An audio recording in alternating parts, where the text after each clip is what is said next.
ìwọ ni ìmọ́lẹ̀ ògo adúláwọ̀ ọmọ Oòduà dìde bọ́ sípò ẹ̀tọ́ rẹ.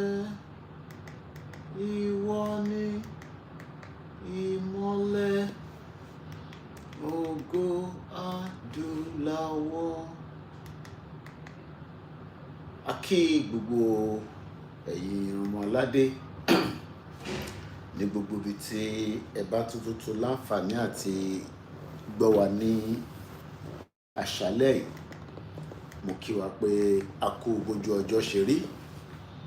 A dẹ̀ kú ìsinmi tí à ń bá bọ̀ nínú ọ̀sẹ̀ tí a bọ́ sínú ẹ̀ yìí. Wẹ́dà yẹn ṣì wà òkè, ó wà ní 28 degree ní ìlú ilẹ̀ káàárọ̀ òjíire. Mo kí wa o, mo fi tọba Elédùmarè mo fi ń kí wa pé bẹ́ ṣe ń darapọ̀ mọ́ wa. Níwọ̀nba àsìkò tí a bá ní náà ni a fi máa kíra wa pé ení ní Friday ọjọ́ keje nínú oṣù kẹjọ ọdún 2026. Friday the 7th of August 2026. Live from the studio, Lagos, Southwest Nigeria, where we are currently still doing what we love to do best and trying to make sure that we can continue on the footpath. So I welcome you. Please, as you're coming into the broadcast, I'm doing the same thing.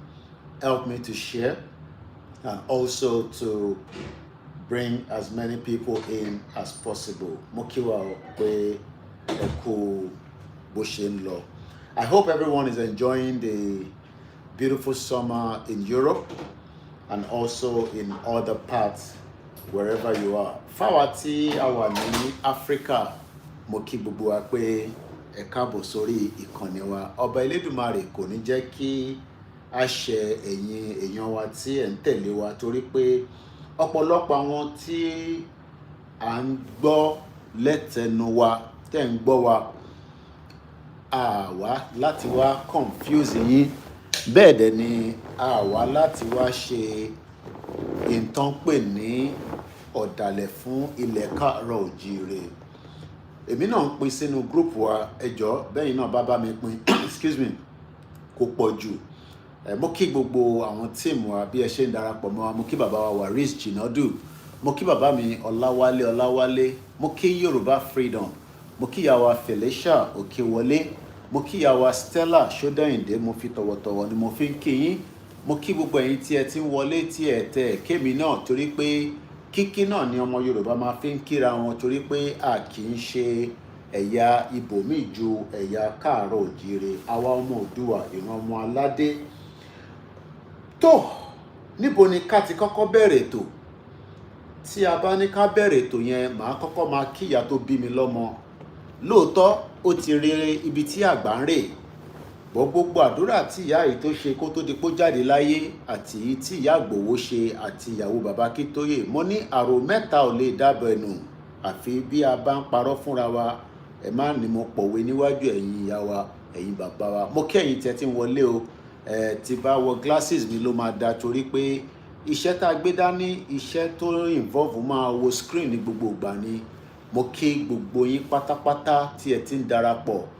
Mo kí Shakiru Azan, mo kí mo rí orúkọ yẹn dáadáa, Godu Agoma 349. I love you my brother, you are the best, thank you. Aziz ọwọ́ mi lókè in tó fi ránṣẹ́ sí mi mo ti lọ gbà á, ó dẹ̀ ti wúlò fún àbúrò ẹ̀. A ṣì wà nínú Nàìjíríà torí Nàìjíríà ò tí ì pín. Mo kí àwa Felicia Òkèwọlé. Ẹ̀yin tí ẹ bá comment àwa náà lè kí yín, ẹ kí wa káwa náà lè kí yín. Ẹ jọ̀ọ́ ẹ bá mi share program náà torí pé ìwọ̀nba time tá a bá ní náà ni a fi máa ń bára wa sọ̀rọ̀. Tó, àtútù dé bí a ṣe ń dé. Mo kí bàbá wa Kenny Olú. Ẹ jẹ́ n kọ́kọ́ kí ìyá tó bí mi lọ́mọ. Ó ti ṣaláìsí lóòótọ́. November 2nd, I lost my mother. It's a very hard one. It's a very tough one to accept that she has gone. Because being in Nigeria today, being in Yoruba land and also being able to visit our Kabiyesi láti bàbá wa Ataoja títí dé Ilé-Ifẹ̀ about 2 days ago, I believe. I would have loved my mother to travel with me, but unfortunately, she's dead.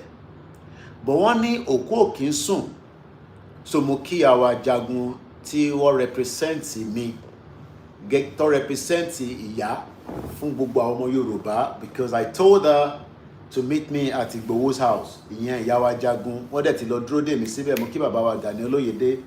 Ìyá jagun is a very strong woman at 70 plus. Kódà bẹ́yìn èèyàn àbá mọ̀, ẹ má ní mo tú àṣírí o, omi gbóná dà sí wọn lẹ́sẹ̀ ní July 1st tó fi lọ sọ́dọ̀ olóyè láti lọ ṣe àdúrà pé ìṣẹ̀lẹ̀ tó ṣẹlẹ̀ ní July 1st 2021, she forgot that she had hot water in the bathroom. Wọ́n kọ̀ lọ tẹsẹ̀ bọ́nú omi gbóná ni. And you know what that means. That is a very tough one for somebody of her age. So Kolon Kutubaba fún Ìyá Jagun lálàáfíà. She's currently doing very well, but you can imagine, you know, she's healing. So ẹ̀yin tí ẹ bá wá rí Ìyá Jagun ní tí wọ́n tún tẹ̀lé wa tí a jọ ń káàkiri, ó jẹ́ kí a mọ̀ pé ìyá yẹn strong gan.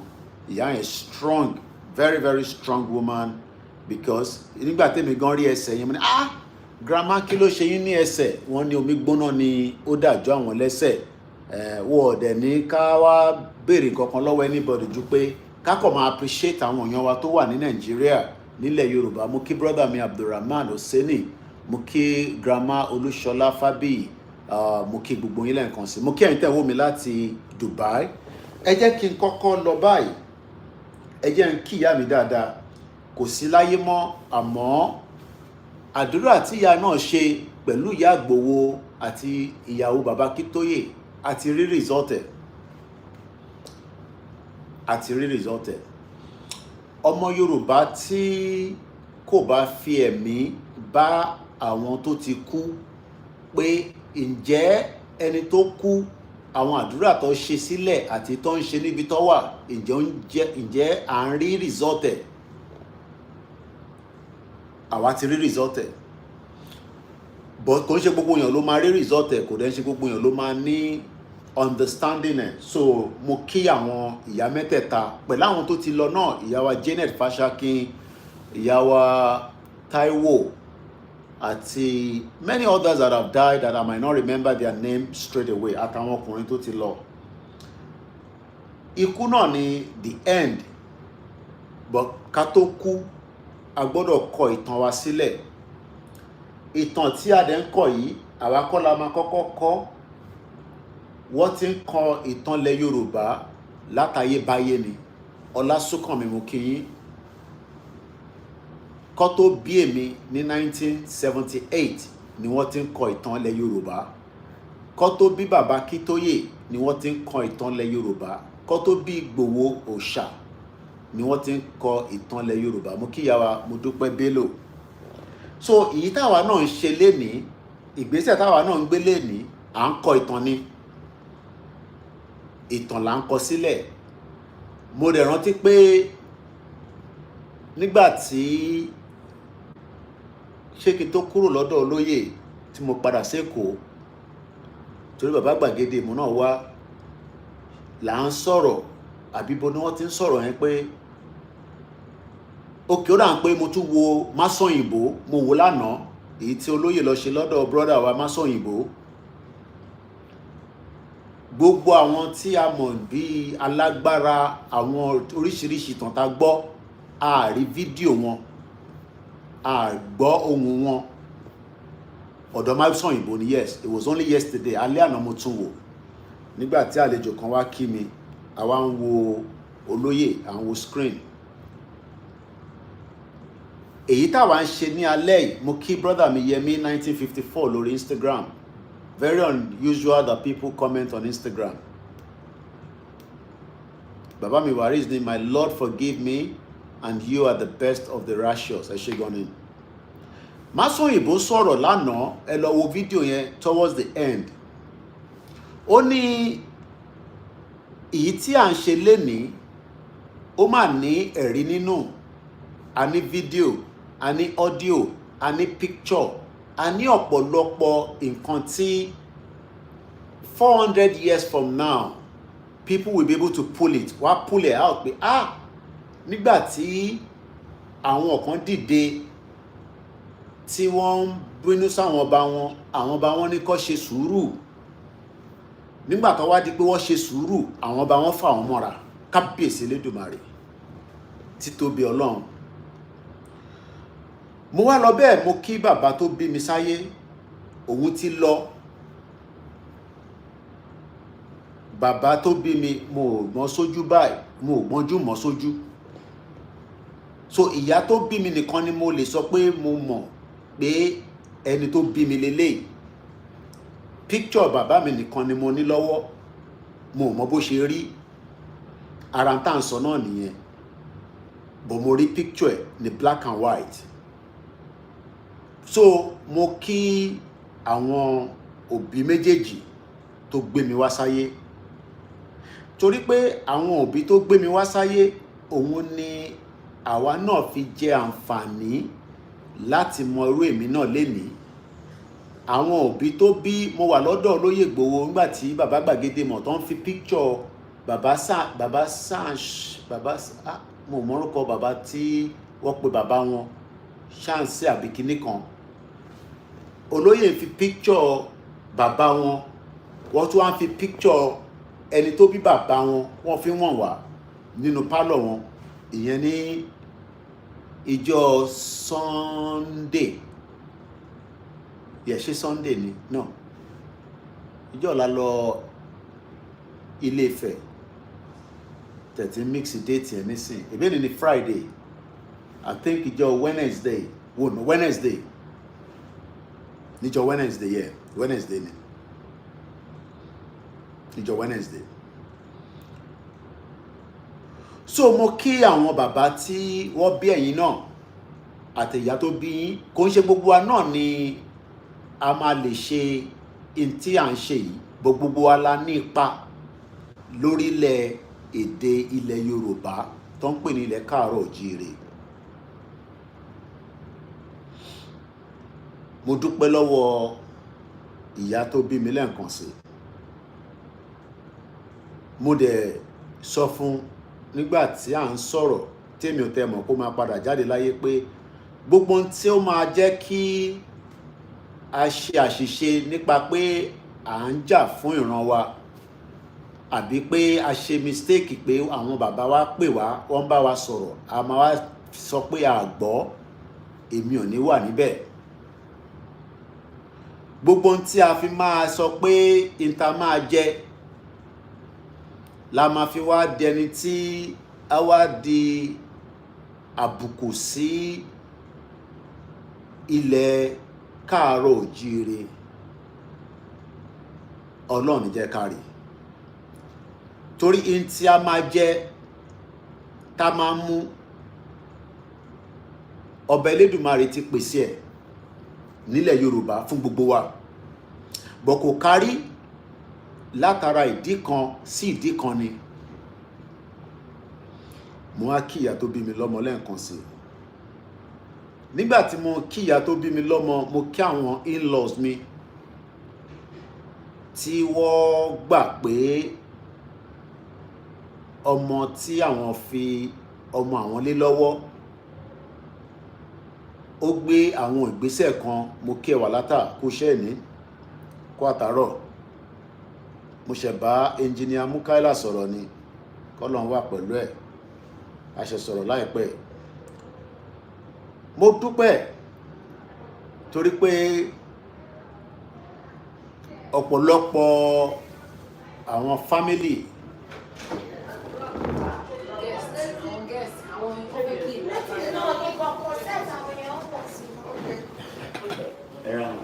Koiki ọmọ olóyè, Koiki ọmọ olóyè, Koiki ọmọ olóyè, Koiki ọmọ olóyè.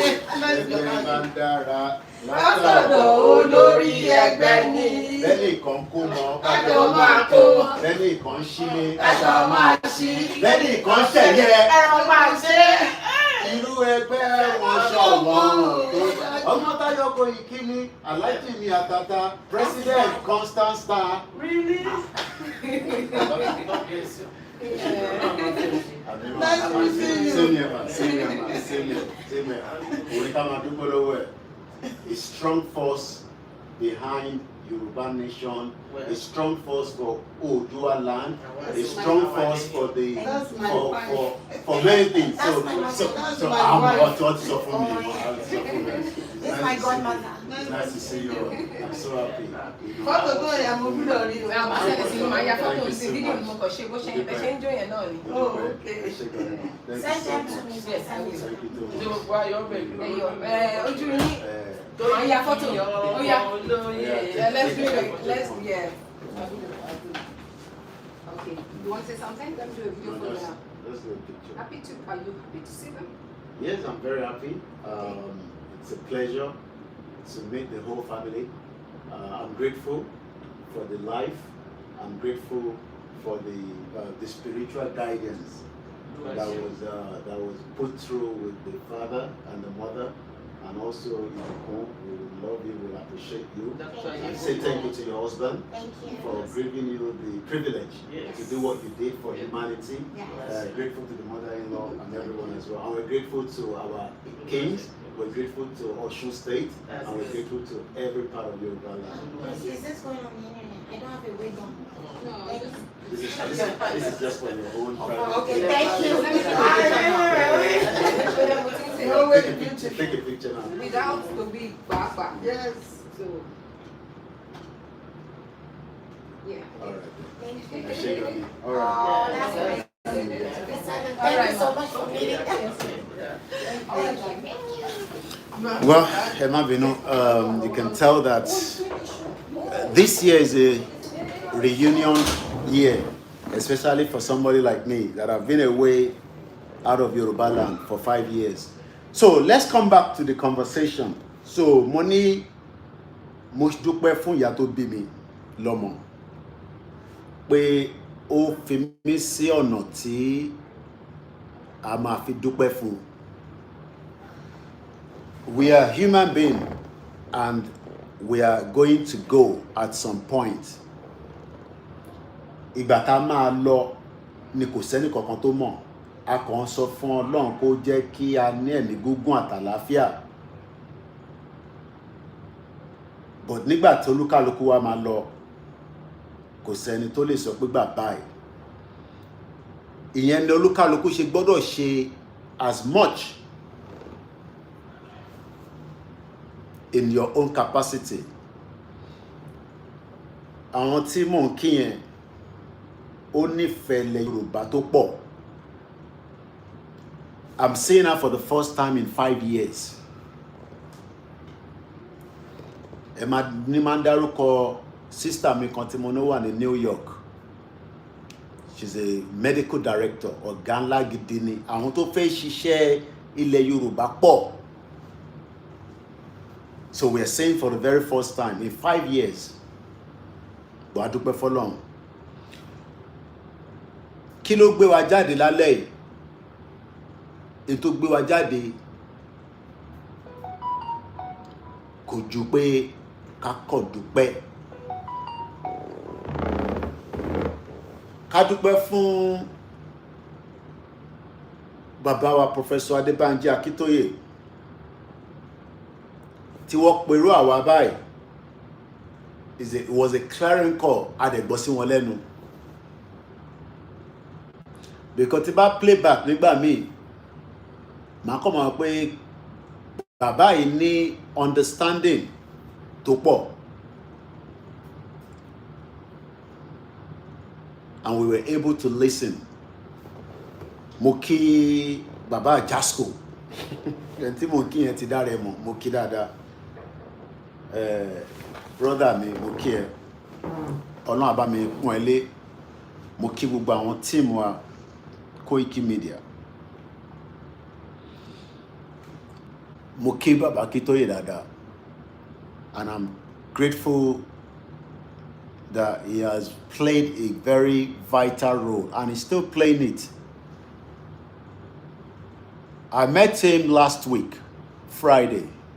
Lèmi àti Baba ríra. This time last week, Friday, I've already met Baba. And I was very happy to see him after the last time we saw Koto di pé Baba náà lọ sí America. And he's doing very well. Everybody saw the video. At least we're happy that we were able to have access to him again. Even though we want him to continue to rest as much as possible. Láti gbàtà kí Baba, àwa wá sí ibi tí a ti máa wá kí Kabiyesi.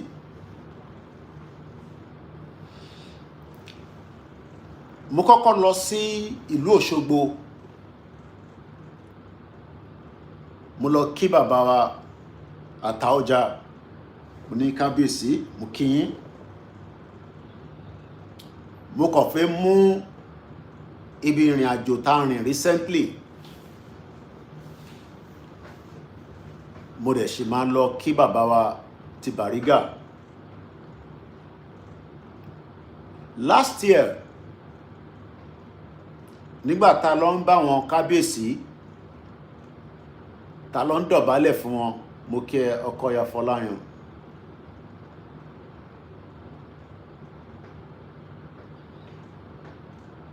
A bẹ̀rẹ̀ sí lọ dọ̀bálẹ̀. Àwọn bàbá yẹn wá fún wa ní assurance pé láìpẹ́ láì jìnnà àwọn nǹkan kan wà tí ó ń dùn wá lọ́kàn tó máa bọ́ sí, ṣùgbọ́n a túbọ̀ máa ní sùúrù díẹ̀ tí a bá fẹ́ jẹ́ kó bọ́ sí o.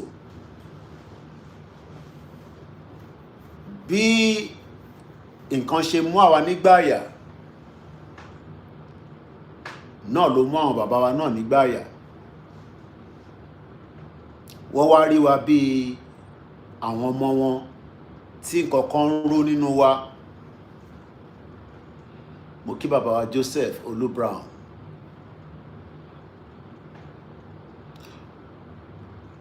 Kò sẹ́ni tó lè gbọ́n tán nílé ayé tá wà yìí. Wà tó wá máa lọ fi ọgbọ́n àwọn kan, wà máa àdẹ̀mọ́ ọgbọ́n tiẹ̀ kí ọgbọ́n tiẹ̀ náà kó lè pọ̀ sí. Kò ń ṣe pa lọ yunifásítì ló ń pè níyàn ní ọgbọ́n. Kò dìgbà tí a bá lọ sí secondary school la máa ní ọgbọ́n. Mo kọ́ ọ̀pọ̀lọpọ̀ ọgbọ́n nígbà tí a lọ kí àwọn Kabiyesi ní last year. Because yàtọ̀ sí àwọn tí a láǹfààní àti bá sọ̀rọ̀ nínú small room kó tó jáde síta, bọ̀ àwọn tí a ní access sí tí mo dẹ̀ jókòó níbẹ̀ nígbà tó bá ń bá wa sọ̀rọ̀, mo wá rí pé ilẹ̀ Yorùbá ó nídìí ọgbọ́n tó pọ̀ tá bá fẹ́ kí nǹkan kó ní ìlọsíwájú. Ẹni tó fẹ́ jẹ́ kí nǹkan lọ síwájú, èmi ò ní sí lára ẹ̀ o. Èmi OLAYOMI KOIKI, Koikimedia. I won't be part of that. Ẹni tó máa ní lọ síwájú látara tí a gbọ́ nígbà tá rìn àwọn ìrìn àjò yẹn, òun ni tí èmi process lọ́wọ́ báyìí.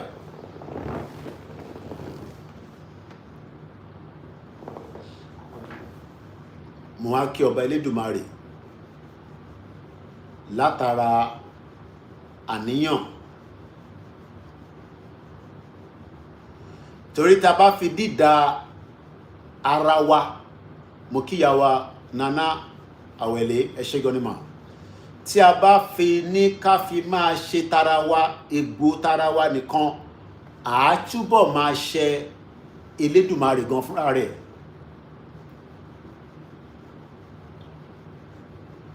Torí gbogbo wa náà la mọ̀ pé olúkálukú ló ní orí tiẹ̀. Orí tá ń jà fún kò ń ṣorí èèyàn kan, kò ń ṣorí èèyàn méjì, ilẹ̀ ni. Àmọ́ ó ní ọ̀pọ̀lọpọ̀ sùúrù nínú náà. Tí ó tó bá ti ní sùúrù nínú ni nǹkan ọ̀pọ̀lọpọ̀ ti bàjẹ́. Kò rẹ̀ ń ṣe pé ká kàn jókòó sórí social media, mi máa ń sọ, that's what makes me different.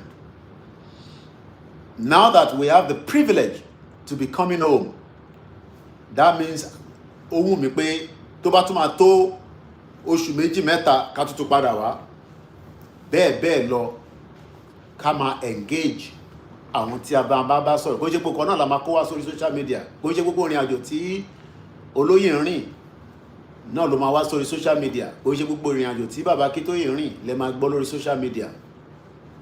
But èyí tó ṣe pàtàkì tó ṣe kókó ń bẹ ni pé àníyàn ibi tí a fẹ́ kílẹ̀ Yorùbá, ilẹ̀ káàárọ̀ òjíire, ibi tá fẹ́ kó wà gangan ó máa débẹ̀. Kò sẹ́ni tó máa dá dúró, ó máa débẹ̀. Ìgbà tó fẹ́ débẹ̀ yẹn ni àìtí lè sọ.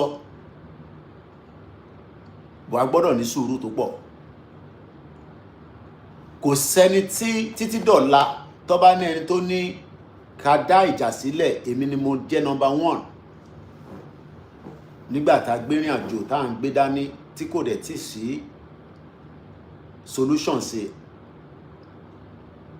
Bọ́n àtà lọ ráwọn bàbá wa wọ́n jẹ́ kó yé wa pé ilẹ̀ Yorùbá a fẹ́ ìtàjẹ̀ sílẹ̀.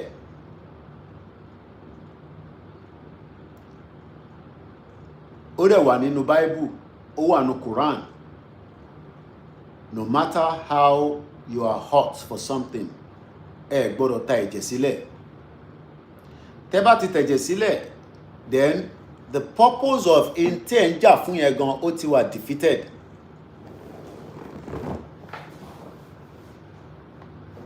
The purpose of intabawa náà ń jà fún yẹn pé a bẹ̀rẹ̀ sí ń tẹ̀jẹ̀ sílẹ̀ ó ti wà defeated.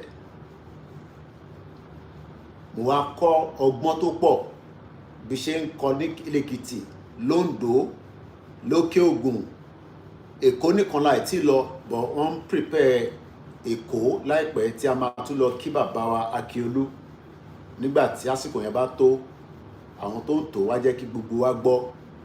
Bọ́ ká padà sí bàbá wa Àtaọ́jà Kabiyesi nígbà tá kúrò ní Technical College ní Òṣogbo, nígbà tí bàbá wa Ìgbòho Òòṣà tí wọ́n lọ fi ìrù ẹkùn sílẹ̀ lọ́dọ̀ brother wa Comrade Abiodun Oyedokun tí gbogbo èèyàn mọ̀ sí Àwòrò. Mo kí gbogbo ẹ̀yin princess, ẹ̀yin màmá. Ìyá mo dúpẹ́ ní thank you all for your children of war and network alert. Stay tuned and do not lull, do not be bored. Láṣẹ Èdùmàrè, kudos, heroes, well done. May Almighty God continue. Mo kí gbogbo ẹ̀yin tí ẹ̀ ń bẹ nílẹ̀ káàárọ̀ òjíire. Mo kí ẹ̀yin tẹ́ wà ní Belgium. Mo kí ẹ̀yin tẹ́ wà l'Èkìtì, l'Ondo State. Mo kí ẹ̀yin tẹ́ wà ní Europe. Mo kí ẹ̀yin tẹ́ wà ní Benin Republic. Mo kí gbogbo ibi tí ọmọ Oòduà wà tí a ti ń wá jíjẹ àti múmu lọ. Ǹjẹ́ ẹ̀yin tẹ́ gbọ́ rí pé nílé Ifẹ̀ wọ́n ń ṣe ètùtù lójoojúmọ́ pé kí àwọn ọmọ Oòduà, àwa ọmọ ìrànmọ́ aládé kí a máa rí ṣe, ká máa rí jẹ, ká máa rí mu àfi ọjọ́ kan. Èmi ò gbọ́ rí àfìgbà tá a ṣẹ̀tún lọ ní ilé ìta lọ ẹ̀. Lóòótọ́ in tó easy jù láyé ó ní pé kíyàn jókòó kó criticize, kó attack. It is part of ilé ayé tá ń gbé nísìn. But gẹ́gẹ́ bí ọmọ Oòduà táwa jẹ́, gẹ́gẹ́ bí ìran ọmọ aládé, ọ̀pọ̀lọpọ̀ ìntààmọ̀ nípa history wa a bẹ̀rẹ̀ sí ń gbọ́, a bẹ̀rẹ̀ sí ń rí, a bẹ̀rẹ̀ sí ń wo kí ló dé, kí ló fà á tí a fi wà níbi tá wà lénìí. Mo wá lọ kí bàbá tí mo fẹ́ jẹ́ kí wọ́n mú mi bí ọmọ wọn nísìn, yàtọ̀ sí pé àwọn ni bàbá gbogbo ọmọ Yorùbá, èmi fẹ́ kó mú èmi bí ọmọ wọn, ìyẹn bàbá wa Kábíyèsí Ọọ̀ni òrìṣà. Torí pé kò ń ṣe gbogbo ọmọ Oòduà ló máa ní access tí a rí látara olóyè tèmi náà fi rí. Torí ọlá olóyè ni mo jẹ débẹ̀.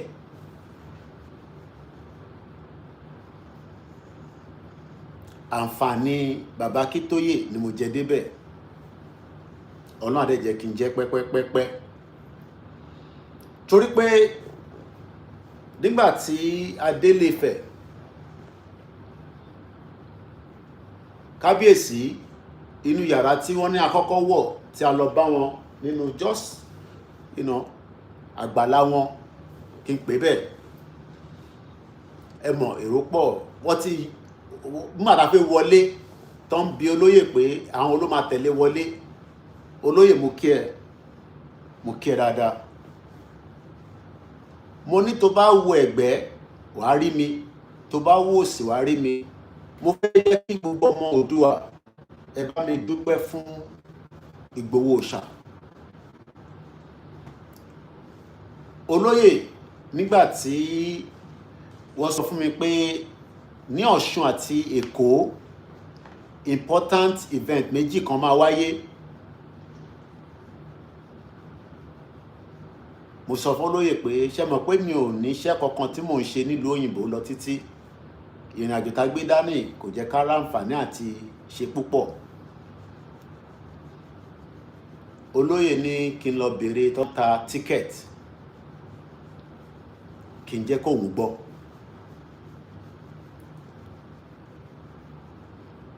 Nígbà tí mo wá lọ sọ fún olóyè pé mo ti rí tíkẹ́ẹ̀tì, pé tíkẹ́ẹ̀tì yẹn máa cost èyí báyìí.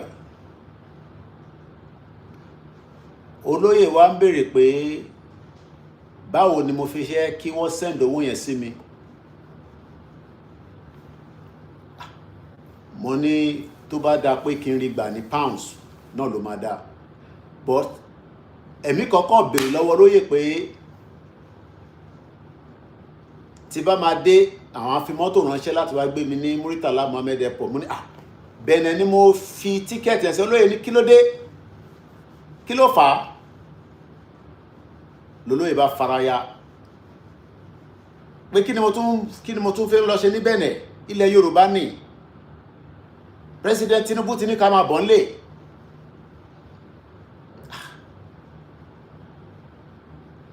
Pé mo ní láti tún kọ tíkẹ́ẹ̀tì sí Benin Republic mọ́, pé Nàìjíríà ni kí n kọ́ sí. Mo wá nóda máa ní láti padà láti tún lọ chẹ́ẹ̀kì tíkẹ́ẹ̀tì tó máa wá sí Nàìjíríà. Èyí tó fẹ́ gbé mi lọ Benin láti London ó léye tó jẹ́ kò tó 1,000 pounds but ó súnmọ́ 1,000 pounds kápẹ̀ bẹ́ẹ̀. Ṣé mọ̀ pé nítorí pé ìyẹn ń bọ̀ indirect flight ni, ìkan máa kọ́ dé Istanbul.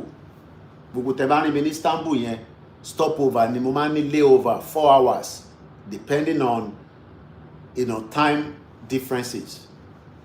Ìyẹn tí bá ń bọ̀ ní Africa mo máa ń ṣe 4 hours tí máa jókòó síbẹ̀. But nígbà tí olóyè ti wá ní kí ni mo tún fẹ́ gba Benin Republic fún, nídìí Benin mọ́. President Tinubu ti ní òun yá fi wá nítorí pé in tí a gbé dání tó ń bí wa nínú àwọn bàbá wa ti sọ fáwọn.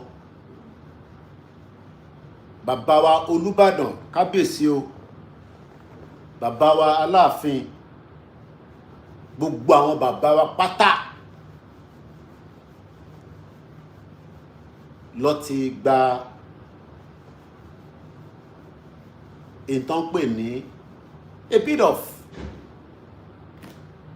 kí làwọn ọmọ yẹn ṣe ju pé wọ́n jáde wọ́n náwọn fẹ́ Nàìjíríà tó ṣiṣẹ́ àti pé Fúlàní ń pa wá, wọ́n ń jí wa gbé lọ́mọ, wọ́n wá free wa.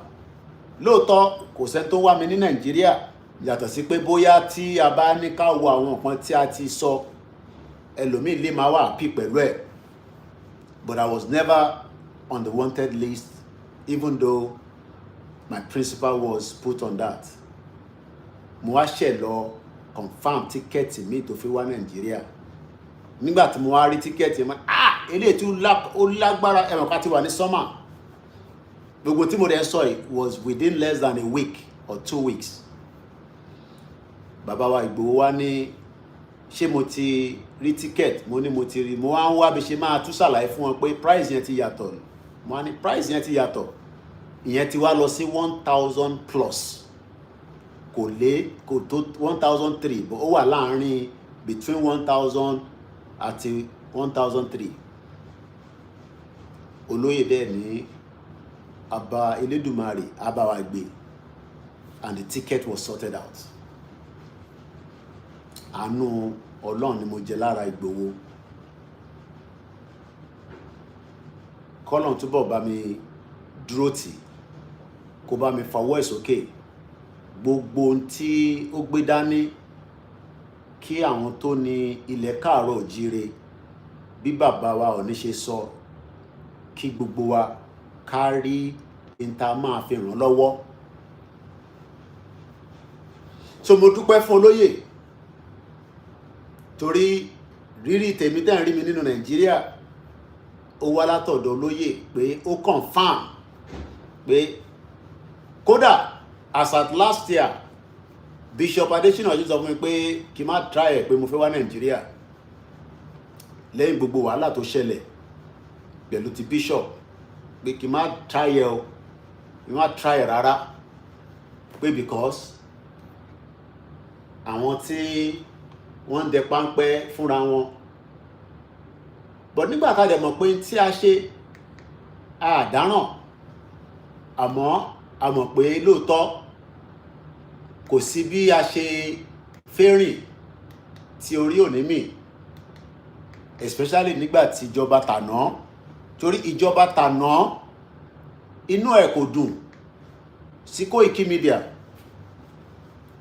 inú ò dẹ̀ dùn sí Ìgbòho, but in tí inú ò fi dùn sí Ìgbòho ni pé Koikimedia ló ní òun dúró ti Ìgbòho. So mo kí olóyè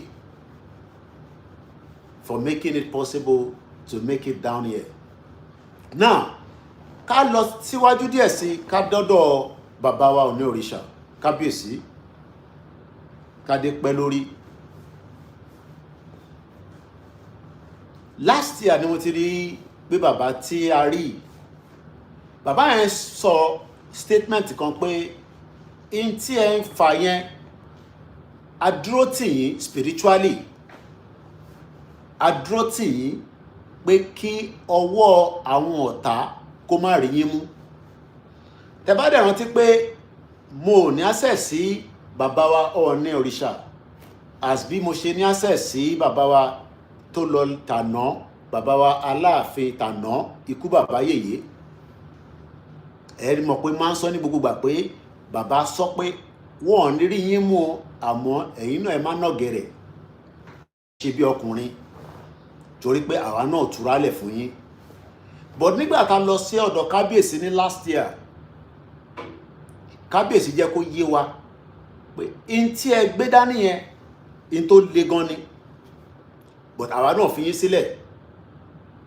Nígbà tí mo padà dé London, mo lọ ọ̀rọ̀ yẹn títí pé pé so gbogbo ta ṣe ń pariwo táwa tá ń sọ pé àwọn bá wọ̀ dá sí, àwọn bá wọ̀ dá sí, kinní kan ọ̀dá sí, gbogbo wọn dákẹ́, wọ́n wò wá ràn, àṣé wọ́n ń ṣiṣẹ́. But nígbà tí ààrẹ ní sọ fún wa, ààrẹ ní sọ fún wa pé àwọn bá wa ń ṣiṣẹ́, lóòótọ́ akọ̀ máa ń gbọ́ pé yẹn wọ́n ń ṣiṣẹ́, ẹ mọ̀ pé nígbà mi a máa bèèrè lọ́wọ́ pé iṣẹ́ wo ló ń ṣe, ẹ mọ̀ pé we've asked questions, iṣẹ́ wo làwọn bá wa ń ṣe.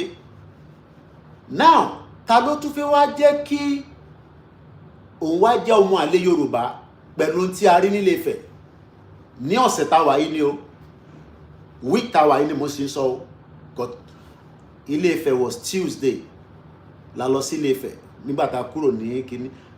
Kódà obì yàn lẹ́ẹ̀kan níbi tí àdúrà wa gbàdé, àdúrà tó ṣe fún olóyè lẹ́ẹ̀kan ni obì yẹn ló yàn, lẹ́ẹ̀kan kò ń ṣe méjì, torí inú tí Ìgbòho fi ń gbé ilẹ̀ Yorùbá dání, àwọn tó nílẹ̀ Yorùbá ti rí, inú kan táwa náà fi gbé dání wọ́n rí tán. bá ṣe wá dé palace kó tó di pé wọ́n ṣí the big room torí olóyè sọ àwọn tó ń fẹ́ kó bá wọn wọlé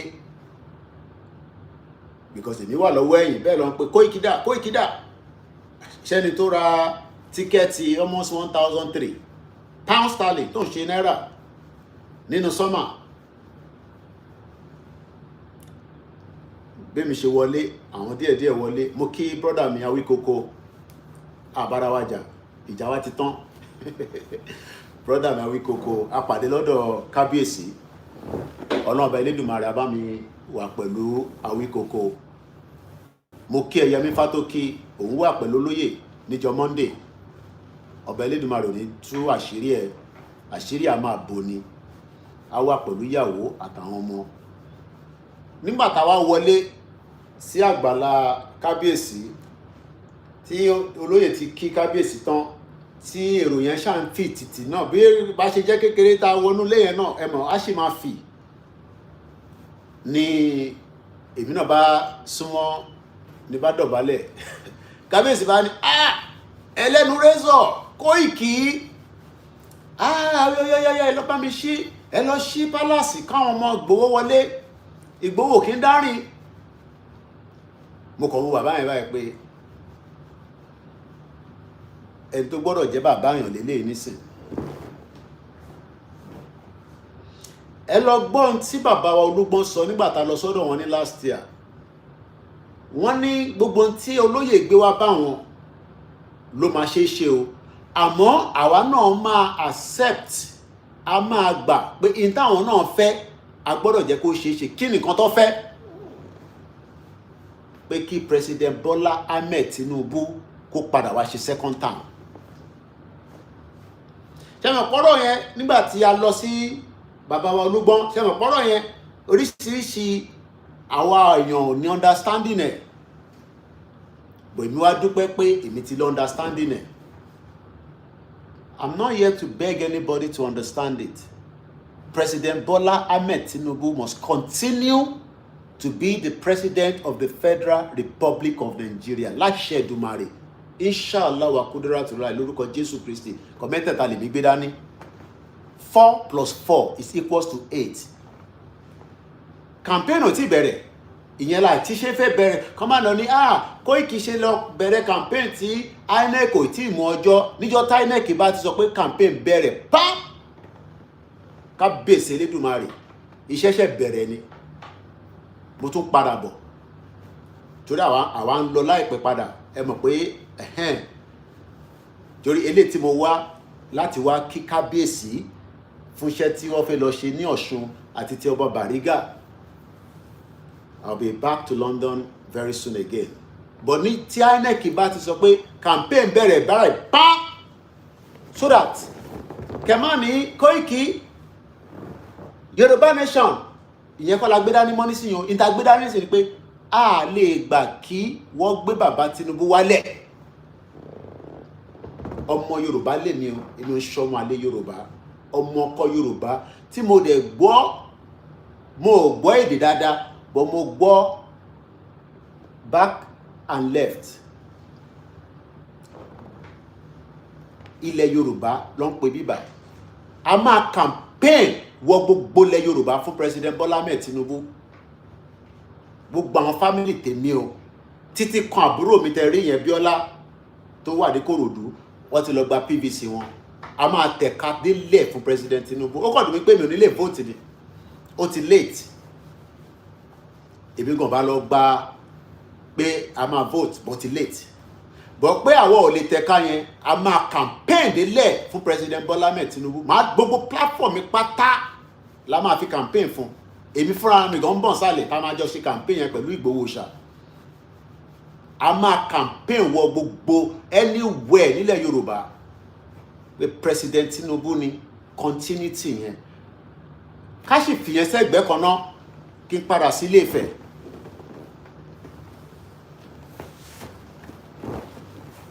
ká padà sọ́dọ̀ bàbá wa ọ̀dọ̀ òrìṣà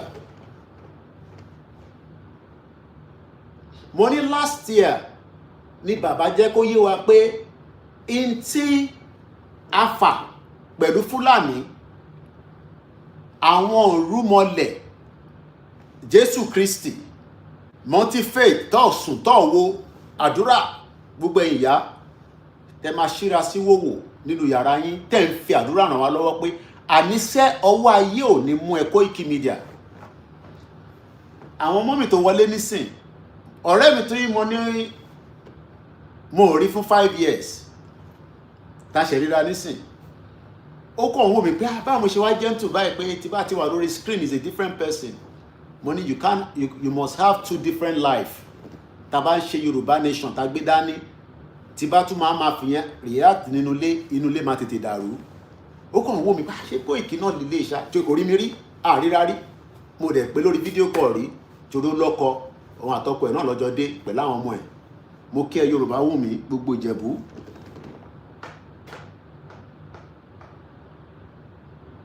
Mo ní tí Kábíyèsí ṣe nílé Ifẹ̀ ó jẹ́ kó yé wa pé àwọn bàbá yẹn lóòótọ́ wọ́n fi wá sílẹ̀ fún 5 years bọ̀wọ́ lè sọ fún wa délẹ̀ kúlẹ̀kúlẹ̀ pé àwọn ìgbésẹ̀ báyìí làwọn ń gbé lórí wa.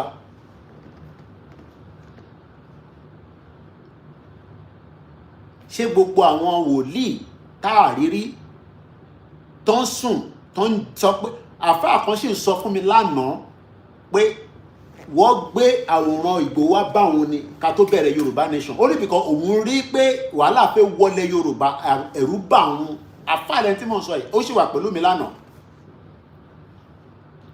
mo rí wọn rí báyìí 5 years ago tí a ti jọ mọ́ra lórí social media mo ṣe láǹfààní àti rí wọn sójú báyìí lánàá ni. Uncle mi kan ṣe birthday nígbà tí mo dé kò níjọ́ Wednesday 5 years ago láti ríra gbẹ̀yìn bẹ́ẹ̀ lọ ó ní wọ́n gbé àwòrán Ìgbòho wá bá wọn ni. Bẹ́ẹ̀ lélẹ̀ bí because in táwọn rí pé àwọn láàgùn jáde ni lójú oorun pé in tó fẹ́ wọlé Yorùbá ò dáa pé in tó fẹ́ wọlé Yorùbá àfáàlẹ̀ tí mò ń sọ yìí kò mọ̀ mí rí àmọ́ra rí but all of a sudden ó kọ̀ wá rí pé ariwo táwa gbé jáde yẹn gbogbo kìíní ẹ̀dẹ̀ ṣe kíni láṣẹ Èdùmàrè inshallah by January next year kò ní sí bandit kankan nílẹ̀ Yorùbá mọ́. Mo sọ lókè ọ̀yà lọ́hùn tó bá ṣe torí àwọn ni wọ́n hábọ̀ wọn lọ́hùn àwọn ni wọ́n ń tọ́jú wọn lọ́hùn àwọn ni wọ́n mọ̀ wọn lọ́hùn bọ̀ nílẹ̀ Yorùbá kò ní sí bandit kankan mọ́sẹ̀. January next year kò ní sí bandit kankan mọ́. A máa make sure pé not just pé ọ̀rọ̀ ìlú Ẹkùn nìkan state police Kábíyèsí mo kí bàbá wa Olúbàdàn mo wo fídíò yẹn lánàá nígbà tó lọ kí President Bola Ahmed Tinubu 4 + 4 is equals to 8. Campaign ò ti bẹ̀rẹ̀ máì tí àti bẹ̀rẹ̀ campaign. Mo ní tí campaign bá bẹ̀rẹ̀ èmi fúnra mi ń bọ̀ lé officially mo máa dé sí Nàìjíríà sí ilẹ̀ Yorùbá pẹ̀lú Ìgbòho tá máa gbé campaign káàkiri. Campaign ò ti bẹ̀rẹ̀ àfi ṣáájú INEC ní kọ́ má tún máa lọ sọ pé àwọn ọmọ President Bola Tinubu àwọn ọmọ bàbá Jagaban ọmọ bàbá Jagaban ní gbogbo wa báyìí nísìn 4 + 4 ìyẹn la ṣe lọ́ra ń tì fi ọ̀rọ̀ campaign yẹn àṣìọ́ra ń fi sílẹ̀ but tí déètì campaign bá ti jáde báyìí píà ariwo ta torí pé málà ṣe ọdún 8 àwọn kọ́ ló kàn nísìn according to the rotation of the Nigeria presidency. Láàrin Yorùbá àti Igbo ló jẹ́ kájọ máa tákà pé ta ló máa ṣe president kò ń ṣe láàrin northerner kankan kò ń ṣe láàrin ẹ̀yà north kan kò tẹ̀ jẹ́ kí north bá wa campaign torí pé nígbà tí Buhari fẹ́ padà Yorùbá kọ̀ọ̀kan ò takú ẹ̀ wọ́n jẹ́ kó ṣe ọdún 8 ẹ̀ tó gbogbo ẹni tó bá wá sọ pé President Tinubu ò ní ṣe ọdún 8 ṣòkòtò kan náà ní wájọ máa kóra sí inú ṣòkòtò kan náà lájọ máa wọ̀ bọ̀ mò ń bọ̀ níbẹ̀. Mo kí gbogbo ẹ̀yin àgbàlagbà, mo kí ẹ Yorùbá lóhùn mi, mo kí yàwá Comfort Adeyeye, mo kí ẹ brother mi Rugi Giant, mo kí Emmanuel Ọlárẹ̀wájú, Yẹmí Fátókí, mo kí ẹ, mo kí ìyàwó mi, mo kí àwọn ọmọ Oòduà, mo ní Kábíyèsí Ọ̀ọ̀ni òrìṣà.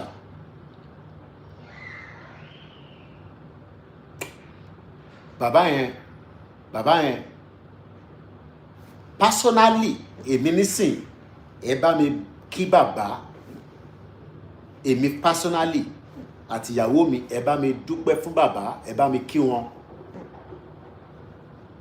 ẹ bá mi kí Kábíyèsí, ẹ bá mi kí Kábíyèsí dáadáa. Mo wá lọ bẹ́ẹ̀, mo kí gbogbo olórí tó bẹ ní àgbàlá bàbá wa Kábíyèsí. Kọ́lọ́run bá wa foríjì brother àwọn tó ṣaláìsí tí wọ́n ti ṣe burial, wọ́n àti morí tó ṣe burial yẹn bí alánà. Gbogbo àwọn tó ń bẹ ní palace láti àwọn security yẹn wọ́n dá mi mọ̀ bẹ́ni tó mọ Ìgbòho náà ni. Wọ́n ní Koiki ìwọ ti wọlé, ìwọ máa lọ, mo ní staff fi staff yẹn sílẹ̀, ìwọ wọlé, Kábíyèsí ń dúró díẹ̀ nínú ilé. Mo ní èmi náà ta lè mí, ta ni mí, má bí mi ní ìbéèrè yanu after 4 years, má bí mi ní ìbéèrè òfò kí má gbẹ́ dànù sórí program tájọ́ ń ṣe. Focus, ẹ lo brain yín.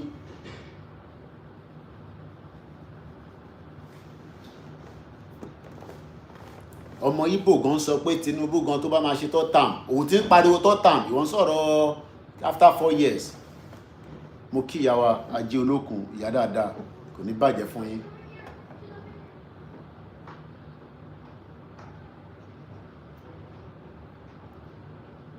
Mo kí Kábíyèsí lẹ́ẹ̀kan sí. Mo mọ̀ pé ẹ ń wò mí ní gbogbo ìgbà torí bẹ́yìn ò tẹ́ jókòó wò wá, wọ́n ń gbé àwòrán wa wá síwájú yín ní gbogbo ìgbà. Torí for him to be able to see me and say, ẹlẹ́nu razor Koiki àti jà bọ̀ àti parí ẹ̀, èmi àti Kábíyèsí ò jà mọ́. Ohun tó máa mú mi bá Kábíyèsí kankan jà nílẹ̀ Yorùbá, kọ́lọ́mọ Elédùmarè kó má jẹ́ kí n rí. Ohun tó máa mú èèyàn kan wá sórí platform tiwa bí a pè wọlé, ẹ wá fẹ́ bú Kábíyèsí, láyé kò ní ṣẹlẹ̀ mọ́. Ohun tó máa mú èmi o Ọláyọmí Koiki, Koikimedia, tí máa tún sọ̀rọ̀ àbùkù sí Kábíyèsí kankan tó ń bẹ nílẹ̀ Yorùbá. Kò mo ṣe rí pé àwọn bàbá yẹn dúró. Now, ẹ jẹ́ ká mú lẹ́yọ kankan. Kábíyèsí ti sọ tí gbogbo wa gbọ́dọ̀ lọ ṣe. Ìyẹn lèmi tí ń ṣe bọ̀ pẹ̀lú platform tèmi tí a dẹ̀ ever regretted pẹ̀lú pé ìwọ̀nba. Ṣé mọ̀ pé ìgbà tí mo fẹ́ wálé tó bá yẹ pé ìgbà kan náà àti wá pariwo lórí social media, ìyá mi ló ní kí má máa ṣe bẹ́ẹ̀. Bọ̀ nígbà tálájà kú, olóyè Ìgbòho wá take position yẹn, òun ló ra tíkẹ́ẹ̀tì mo fi wálé. Tó ń sọ̀rọ̀ 1000 plus àbí tó ń sọ̀rọ̀ 1000 tíkẹ́ẹ̀tì mo fi wálé 1000 plus ni, ó kù díẹ̀ ló máa dé 300. Olóyè ló ra tíkẹ́ẹ̀tì, mo kí dáadáa, ìfẹ́ tó ní sí mi ni. Mo dẹ̀ mọ̀ pé ìfẹ́ náà ní tán títí láíláí, torí mo sọ fún pé ìfẹ́ tí mo ní sí ẹ ó kọjá bẹ́ẹ̀. Múlẹ̀ kankan, àjọjọ́ kò ìmọ̀ tó lè bá jọ múlẹ̀, mo kàn nífẹ̀ẹ́ torí mo rí pé inú kan ló ń lò pẹ̀lú gbogbo wa. Mo wá rí pé inú kan ẹ̀ náà ni Kábíyèsí lò. Ẹ lọ wo fídíò tí Kábíyèsí tó fi bá olóyè sọ̀rọ̀, ẹ rí pé Kábíyèsí ti wà ní another spiritual realm. Ẹni tó bá yé lóyé. Nígbà tí Kábíyèsí sọ̀rọ̀ yẹn, Kábíyèsí ò sí ní akọ̀nrí bọ́dì Kábíyèsí ni, but Kábíyèsí ti wà ní another spiritual realm. Fóònù méjì ni mo fi ń record pé kí ká má bàa lose ọ̀rọ̀ tí Kábíyèsí ń sọ. Mo kí brother mi Ọdúnọlá, mo kí bàbá Akíntóyè, ẹ lọ wo fídíò yẹn padà, because Kábíyèsí sọ̀rọ̀ débi pé sẹ́ àwọn nǹkan tó ń bẹ nílé Ifẹ̀ àwọn máa gbé fún olóyè Ìgbòho. Kí làwa wá gbé fún olóyè Ìgbòho? A gbé mídíà wá sílẹ̀, mo fara mi sílẹ̀ fún, mo sọ fún ní 2021 pé bẹ́ẹ̀ni kankan wá sísàlẹ̀, even though àwọn èèyàn wá bá bàdá mi Gani Alágbàlá wá, àwọn tó wá láti Canada, Sister Elaine, èmi sọ fún pé èmi o àjọ máa jọ ṣe ni.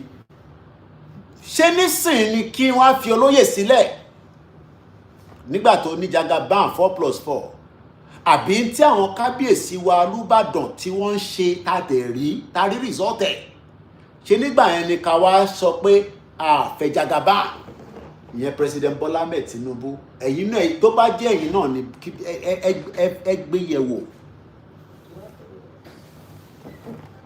ẹ gbé yẹ̀wò ní ọkàn ara yín.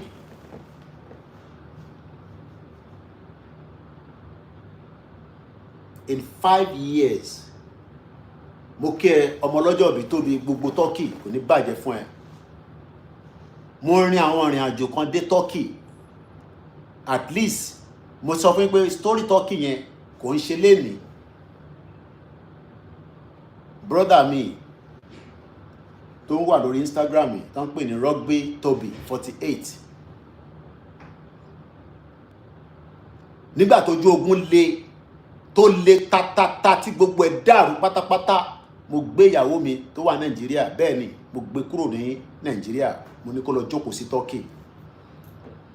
Ìjọba àwọn kan máa ń bèèrè pé ìyàwó mélòó ló ní? Ìyàwó méjì mo ní. Mo ti fẹ́ ìyàwó méjì ká tó bẹ̀rẹ̀ Yorùbá Nation.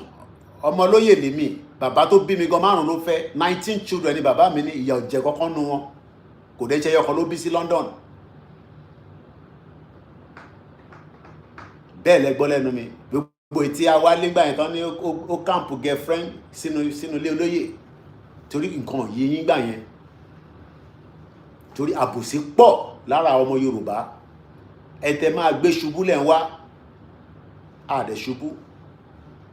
Bọ̀ nígbà tó jogun le dáadáa tí mo rí pé yes, mo ní kíyàwó mi máa lọ gbé ní Turkey. Ọlọ́run ní bá tiẹ̀ jẹ́ Tóbi. Wọ́n ṣèwé fún mi ní Turkey, Tóbi bọ̀bọ̀ tẹ́ ń rí yẹn, èmi níwé ní Britain. Bọ̀ nígbà tí mo wọlé, wọ́n ní mo lè ṣe àmọ̀ pé Turkey yìí sì, mo ṣèwé ní Turkey, mo ṣe 2 years, mo tún rí inú ẹ̀, àbí ó dà pẹ́ 12 renew, kò ní bàjẹ́ fún ẹ láíláí Tóbi. Ìyẹn kan yàrá sọ fún mi nísìn pé ká máa yin President Tinubu. Kábíyèsí Elédùmarè. Ẹ̀yin ò mọ̀ ta faragbá ni, tẹ́yin bá mọ̀ ta faragbá ni, ẹ̀ ní sọ bẹ́ẹ̀. Torí púpọ̀ níyàn ò mọ̀ ta faragbá. Ìyàwó mi tó ń bẹ nínú Nàìjíríà, mo gbé kúrò nínú Nàìjíríà, mo ní kó lọ jókòó sí Turkey nígbà tójú ogun le. Gbogbo àwọn family ó di polúkálukú àárín adjust torí kíni? Ṣé mi nìkan ni ọmọ Yorùbá ni? Ẹ̀ṣẹ̀ wo ni olóyè ṣẹ̀? Ẹ̀ṣẹ̀ wo ni Koiki ṣẹ̀? Ẹ̀ṣẹ̀ wo ni bàbá Akíntóyè ṣẹ̀? Àtàwọn bẹ́ẹ̀ bẹ́ẹ̀ lọ, tara tèmi lèmi sọ. Olúkálukú lè ṣe fídíò tara tiẹ̀. Mo wá lọ kí àwọn bàbá wa, wọ́n wá fi wá lọ́kàn balẹ̀ pé Ìgbòho máa padà wálé, Koiki máa padà wálé, ọ̀nà máa là. Ṣé ọ̀nà ẹ̀ tí ì là? Over 100,000 members of Ìrú Ẹkùn. Ó dẹ̀ sì ń grow. Ó ì tí darapọ̀ mọ́. Má lọ bá coordinator state ẹ kó máa bi mí pé bó ló wà. This is the time to be a member of Ìrú Ẹkùn. This is how we can pay back Yorùbá land. Kò ń ṣe Ìgbòho. Torí ọ̀ní sọ̀rọ̀ Kábíyèsí Elédùmarè. Bàbá yẹn ní gbogbo tó ọmọlúkálukú wa bá ní ká gbé fún Ìgbòho láti fi tì lẹ́yìn. Èmi gbéra mi sílẹ̀ fún Ìgbòho. Ǹjẹ́ ìwọ náà ready láti gbére ẹlẹ̀? Àbòṣì wa kọ́ wá fún ẹ lówó. Owó sì máa jáde nígbà tó owó bá máa jáde. Torí President Tinubu máa fún wa allocation lórí ọ̀rọ̀ Ìrú Ẹkùn tí mo mọ̀ bẹ́ẹ̀. Torí pé Tòǹpólò ń gbọ́ owó lọ́wọ́ federal government tó fi ń ṣọ́ pipeline. ó ti di dandan pé kí President Tinubu 4+4 is equals to 8 cause fún wa ní that kind of support fún gbogbo èèyàn ọmọ ìlú Ẹkùn members tí bàbá wa Kábíyèsí ti parí iṣẹ́. Kábíyèsí gbé 100 million sílẹ̀, wọ́n gbé Hilux brand new, Hilux wà nínú sókà bí ṣe ń bá yín sọ̀rọ̀. Wọ́n tún wá náà wọ́n máa sọ fún gbogbo àwọn olówó táwa ń wá kiri. Do you know how many olówó ta ní kọ́ wá support tán ní láyé ìtẹ́gbédání yẹn ó ní ewu. Fúlàní máa destroy gbogbo businesses àwọn apá gbogbo ẹ̀rẹ́. Àwa gbèrò Ẹkùn dání láti fẹ́ fi ṣọ́ ilẹ̀ Yorùbá. Kábíyèsí wa náà máa lọ bá wa wá gbogbo lówó. Ẹ mọ̀ pé àwọn olówó máa lọ máa bá Kábíyèsí fún kankan àpín kankan olúkálukú ló mọ bó ṣe ń lọ́bì. Wọ́n dẹ̀ mọ̀ pé Kábíyèsí ní federal ló wà lókè. Kábíyèsí wa ló da ẹ̀yin náà wá lọ ṣe tìrú Ẹkùn o. Ní kẹ́yìn gbáṣọgun wọ̀ àmọ́ sẹ́ ìtẹ̀ bá ní lọ́wọ́lọ́wọ́ ẹ kó fún Ìgbòho. Tó bá ní ọmọ ogun wọ́n ní kó kó fún Ìgbòho. Àwa fi state police tí bàbá wa President Bola Ahmed Tinubu tó máa dá sílẹ̀, àwa support state police yẹn. State police àwa ìlú Ẹkùn àti wá tẹ̀lé lẹ́yìn, Àmọ̀tẹ́kùn á tẹ̀lé lẹ́yìn, OPC New Era gbogbo àwa máa lọ rìn. Ṣé wọ́n okay tó ń lọ dáadáa? Àwọn family mi nìyẹn fún ọdún 5 ọmọ gbogbo ẹ̀. Àráyè ṣe ń tí ẹ ká ṣe fún mọ̀lẹ́bí, adúpẹ́ fọ́lọ́run. I am not here to I've never regretted everything I've done, but a ṣe bọ́ sí another new era, the new era of Jagaban. Ṣé mo pa wọ́n support Jagaban ní 2023? Wá not agbọ́ṣe gé ọ̀rọ̀.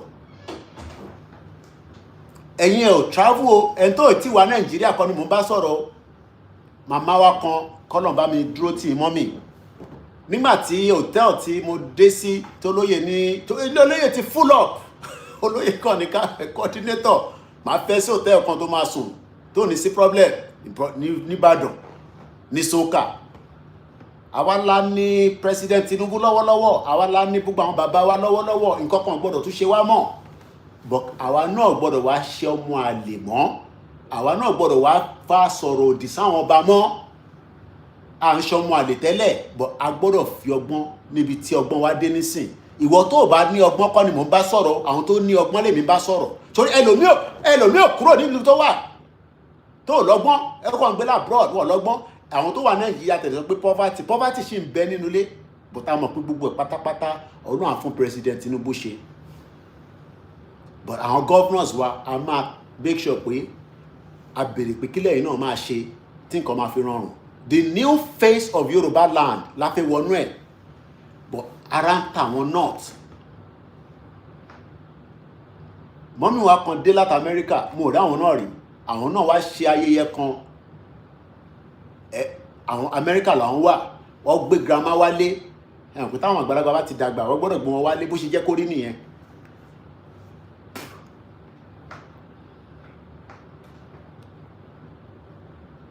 Gbogbo ẹni tó bá fẹ́ darapọ̀ mọ́ ọ̀rọ̀ Ẹkùn, ẹ ṣé gan ni Maverick for the super chat. Ó tẹ̀ ti pẹ́ ta ti gbọ́wọ́. Mo wá rí pé àwọn èèyàn wa ẹ wá fì sẹ́yìn. Ẹ dáwó fún wa mọ́ torí a ti ní President Tinubu. Àwọ̀ ṣé torí owó tẹ́lẹ̀. Mọ́mí wa yẹn wá wọ́n ti lọ kí olóyè ní Soka lágbàlẹ̀. Nígbà tó wá ń bá mi nínú yàrá pé lóòótọ́ pé èèyàn kan ń béèrè mi, mo ní dárúkọ mọ́mì náà. Mo ní láyé. Mo ta ló fẹ́ mọ̀ pé mo wà ń bíbà. Mo ní ilẹ̀ Yorùbá mo wà, èrò lè bá bà mí mọ́. Ní bá jáde ní bá rí mọ́mì lára àwọn tí a jọ wà nínú Yorùbá nation for 5 years. Lọ́gán àwọn pé àwọn ti rí pé mo wà nílé. Kódà wọ́n ti send 100,000 sí mi ní èní. Ẹ ṣé gan ni mo dúpẹ́ mà. Mo kí ìlànà US. Nígbà tí a fẹ́ travel pẹ̀lú olóyè, ṣé olóyè tó ra tíkẹ́ẹ̀tì 1,000 plus fún mi ní máa tún lọ bá? Mo kí ẹ kò gbọ́dọ̀ kú. Mo kí ẹ Sister Ellen. Ṣé olóyè ni tọ́lóyè bá ń sọ fún yín pé òun okay, ẹ ṣé gan ni Mr. Daniel, thank you so much. Mo dúpẹ́. Olóyè fìlì gbogbo mọ́tò wa, including mọ́tò àwọn staff mi. bọ̀ ṣé ẹ kémi náà máa jáde ká má ní owó lọ́wọ́ mo láti pe ìlànà US mo pe Uthman pé mo send message yín ní 16th of April get back sí mi mo mọ̀ tá fẹ́ lọ ṣe ń gbà yẹn wọn náà pọ̀ ẹ bá mi lọ bá ìlànà ẹ bá mi sọ fún wọn ìlànà Amẹ́ríkà kò ní bàjẹ́ fún gbogbo ẹgbẹ́ yẹn náà àwọn ni wọ́n dín kọ́ lọ release 250,000 naira fún wa pé ká fi rìnrìn àjò ṣé èmi ti máa kọ́ ọmọ bíi mẹ́wàá jáde wọn ní jẹ wọn ní ṣe nígbà tó lóye ti fill tank mọ́tò wa ọ̀pọ̀lọpọ̀ àwọn nǹkan mi wà tí àwa náà máa fi ṣe lọ́tún lọ́sẹ̀ so mo kí ìlànà for the contribution àwọn ló jẹ́ kí pressure yẹn wálẹ̀ díẹ̀ though it was not enough money gbogbo àwọn staff tó tẹ̀lé mi lọ akọ̀já díẹ̀ lé wọn lọ́wọ́ ni nígbà tó ṣe iṣẹ́ tán a kúrò nílé fúnjọ́ mẹ́ta ẹni tó wá láti Èkìtì ẹni tó wá láti Òkè Ògùn bọ̀ ẹ jẹ́ ká fìyẹn sílẹ̀ ká padà sí lórí ọ̀rọ̀ tí mò ń bá lọ bọ̀ lọ́dọ̀ Kábíyèsí bàbá tí mo ti sọ pé wọn pé èmi lọmọ yín nísìn torí àjọ máa gbé ní palace ni tí bá ti dé finally Ilé Ifẹ̀ lèmi máa kó lọ màá fi Ìgbòho sílẹ̀ sí Ìbàdàn èmi á kó lọ ẹ̀yin ará Ìjẹ̀bú-lẹ̀ ní bínú ni but in tí mo fẹ́ fàyọ̀ ń bẹ̀ ni pé let me be frank with us the North does not want whatever the agenda tí Tinubu fẹ́ ṣe àwọn North ò fẹ́ and we know that agenda tí President Bola Tinubu fẹ́ ṣe ó di dandan kó máa favour not just Yoruba land because tí state police bá ti kọ́kọ́ wáyé gbàgà mò ń gbọ́ tí former governor of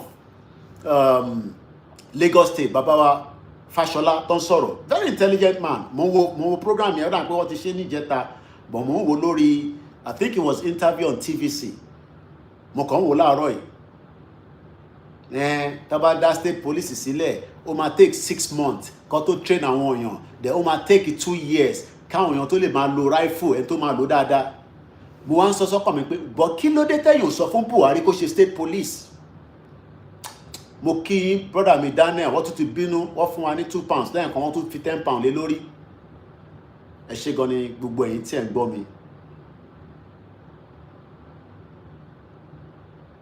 I was asking myself, Buhari was there for 8 years. Why tí President Buhari ò ṣe state police? Ṣé mo kò tó bá yẹ pé President Buhari ṣe state police at the second term? Èyí tí former governor tó jẹ́ minister for works kan ní bàbá wa Fashola jẹ́ pẹ̀lú Buhari nígbà yẹn. I think he was minister for works, I think, at electricity. Ó dà kọ́kọ́ kó portfolio méjì lé wọn lọ́wọ́ kó tó di pé ó dà pé wọ́n tó wá dá padà sẹ́yọ kan.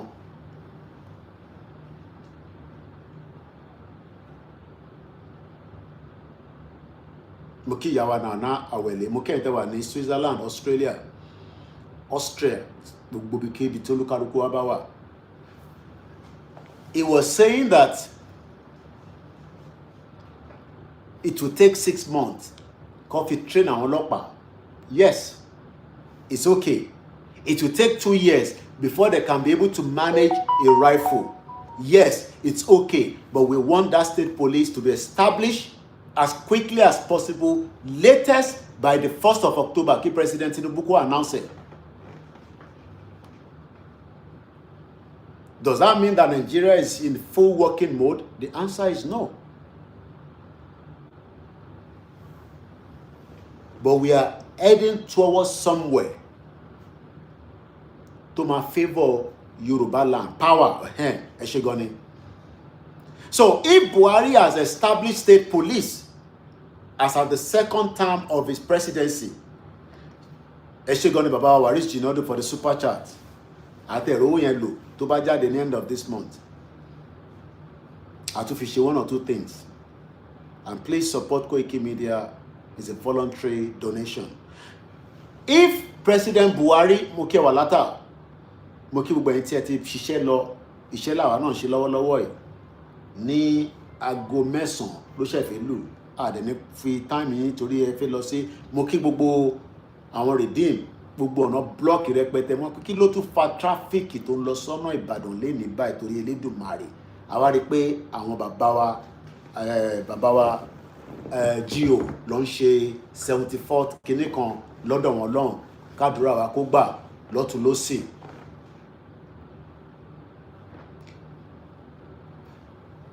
If that has been done by Buhari, ṣé mọ̀ pé ó máa amend sí ni.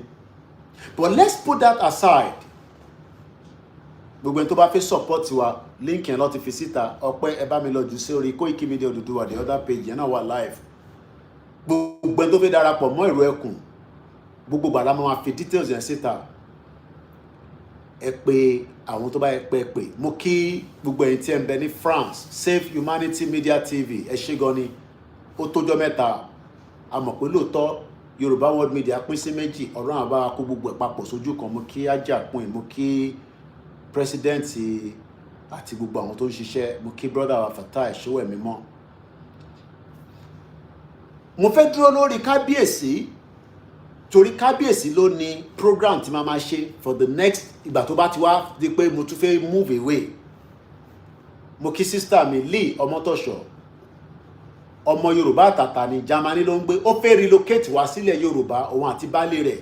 Ó send audio sí mi. Only my brother, I can see you are praising Tinubu all the time in your broadcast. I don't understand. Can you explain to me?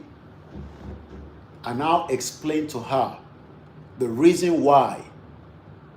Because the agenda from the northern part of Nigeria is to make sure that President Tinubu does not bring the success that he can, even if it's just 0%, even if it's just 0.1. But the fact that he's the only one right now that is a political gladiator in Yoruba land, we cannot allow them to bring him down. No, we cannot allow. Ṣé mọ̀ pé bàbá tó fawọ́ àwòrò ní Òṣogbo sókè, ẹ lọ gbọ́ fídíò yẹn dáadáa. Do you know that that man was also put in prison by Abacha? That means for many years, the Yoruba people have suffered in the hands of the North, one way or the other. Everybody knows the genesis of how MK Abiola won an election. Won top MKO won it. Everybody knew that MK Abiola won that election. It was the freest election we've ever had. And that election was cancelled by Babangida.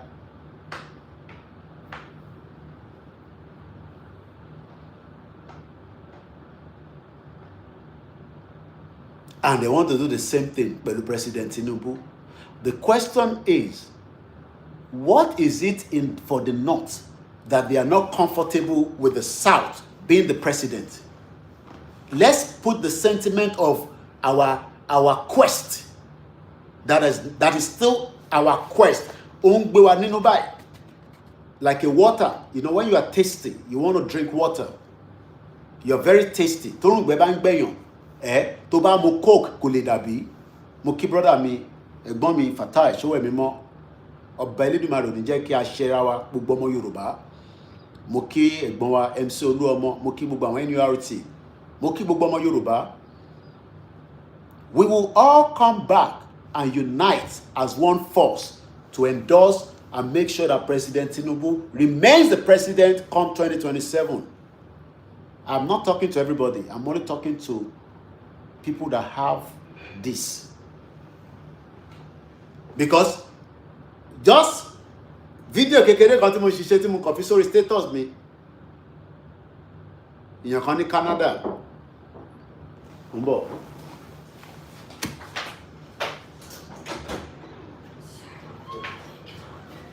Ìyẹn kan ní Canada bá fi comment sí pé so is that how it is now? Mo ní òyìnbó ló ń sọ. Mo ní òyìnbó ló ń sọ.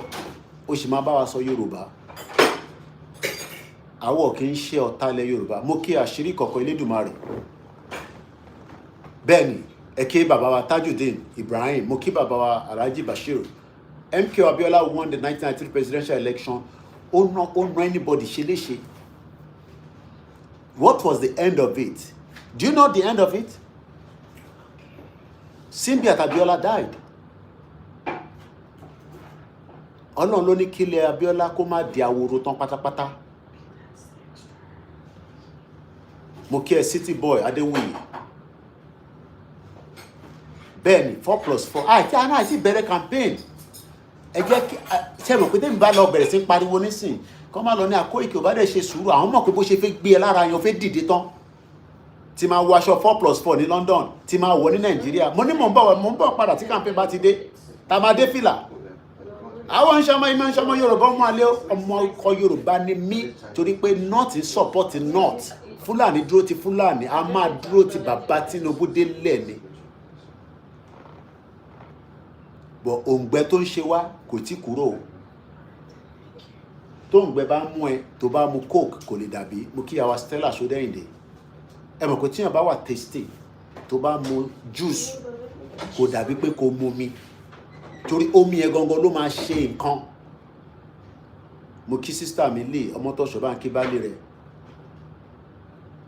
Mo kí gbogbo àwọn tó ń ṣọjọ́ ìbí ní August. Mo kí gbogbo ẹ̀yin tí ẹ̀ ń struggle tẹ̀ ń wá jíjà tí múmu. But this is the time. Mo kí ẹ Ọ̀gbẹ́ni Bobby. 2027 yìí ó matter. Ṣé wá rí 2027 yìí ó wà more important ju the first campaign President Tinubu lọ.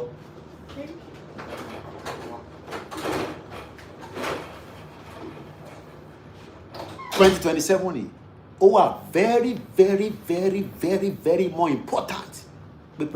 Okay, let me give an example. So ṣé àdúrà táyìn gbà ní sẹ́yìn pé mo kí ẹ lẹ́ẹ̀kan brother mi Daniel ti bínú tán ṣe lọ́kàn gbọ́nwó jáde ni pé ìyí táwọn gbọ́ lẹ́nu Koiki gangan làwọn ti fẹ́ máa gbọ́ ti ẹ̀rẹ̀kẹ́ gbọ́ bẹ́ẹ̀ but ìntàgbé dání a lè fi yàn lè fi ná kí ló ń pè o lè fi nǹkan mẹ́ta irin mẹ́ta sínú ná ìkan ló máa kọ́kọ́ fi sínú ẹ̀ o dẹ̀ máa yọ kan kó tó fi kan bọ̀. Mo kí brother mi Ọpẹ́yẹmí, mo kí gbogbo ẹ̀yin tẹ́ wà lókè Ògùn. Ẹ̀yin diaspora mo fẹ́ bá sọ̀rọ̀, mo bẹ̀ yín ẹ jọ̀ọ́ torí Olódùmarè. Tẹ́ ẹ báyìí ti wálé for a very long time àbí ẹ̀ ń wálé ẹ má convince anybody pé kó má vote ní 2027. Tẹ́yìn ò bá ní kankan tẹ́ fẹ́ ṣe ẹ̀yẹn dákẹ́ ẹnu yín, mo bẹ̀ yín ni kò ń ṣe bá ń disrespect yín but ẹ má sọ fẹ́ni kankan pé kó má vote ní 2027.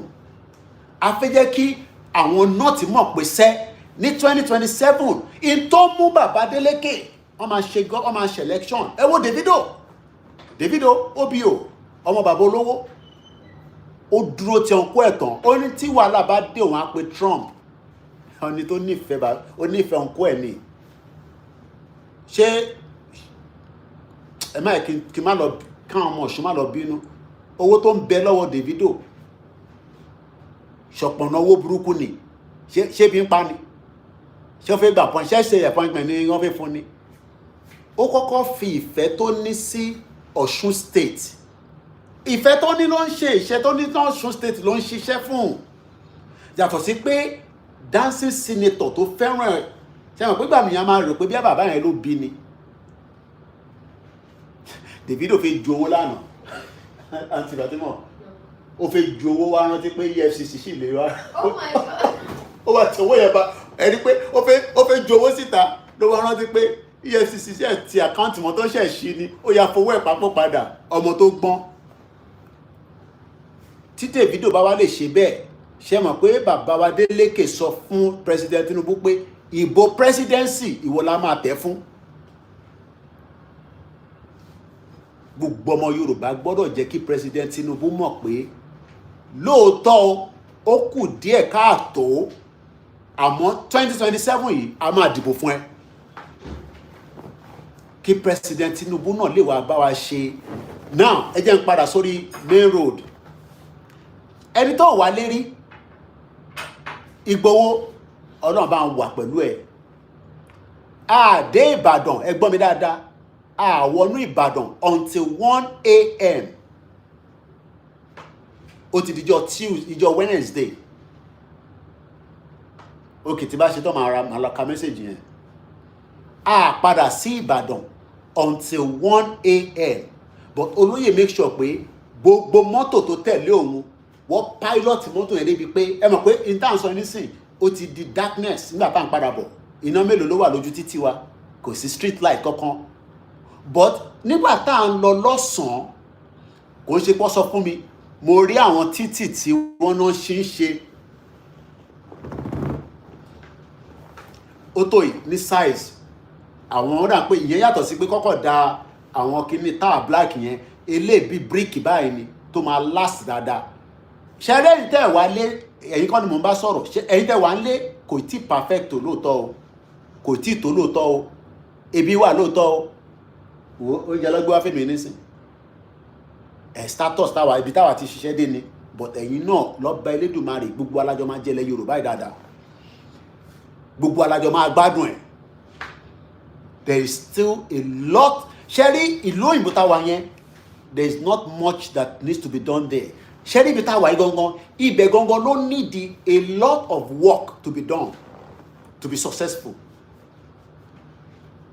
o lè dé ìlú òyìnbó nísìn kò kọ̀ sọ pé ó ti ní system bukọ̀ wọ́n ẹlòmíì akọ̀gbé fóònù dání máa pé ayékáyé lè jẹ ní bíbáyìí gbogbo eléyà lè ṣe mọ́ lọ́dọ̀ wa lọ́hùn there are things ìgbàkúgbà sì pọ̀ ní terrain Africa and Nigeria precisely so but ó máa take some time kó tó di pé amendment máa wá díẹ̀ nínú amendment yẹn ibẹ̀ ni wọ́n máa ti dolówó because ní Dubai nísìnyí àwọn tó ń gbé Dubai lè confirm ẹ̀ o lè kódà tó bá ní kó drive 80 tó bá drive less than 80 wọ́n ní AI camera máa fún ẹ ní ticket there's a lot of jobs opportunity that will be established in that Yoruba land Hawaii within the next 20 years.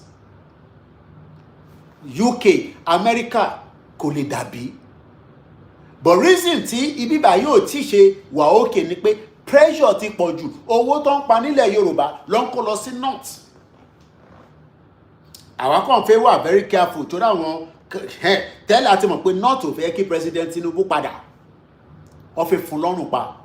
Ọ̀fẹ́ yẹ kí Tinubu padà ẹ̀ tó bẹ́ẹ̀ àwa máa sọ fún gbogbo àwọn èèyàn wa tó ń bẹ nílẹ̀ Yorùbá pé President Tinubu la máa tẹ̀ka fún come 2027 election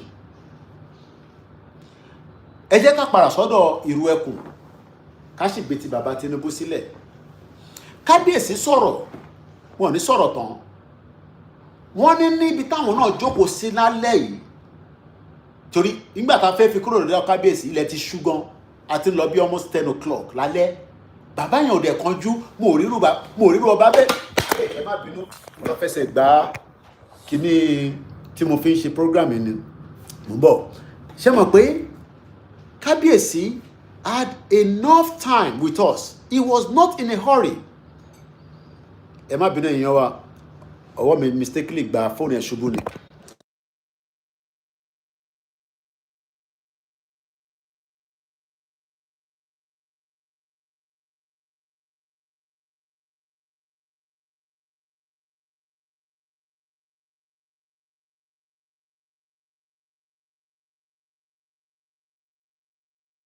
Also in a hurry kini ẹ o ń yọ ni omi ẹnikẹ fún mi omi kan no omi so that ma lè fi gbé fóònù dúró oúnjẹ ti délẹ̀ mo gbọ́dọ̀ tètè wá jẹun omi tó wà nílé èlé ó ti mú ẹnu ò lè rọ́ọ̀sì ò lè brọ́ mi ní bathroom kí n kàn fi block ẹ̀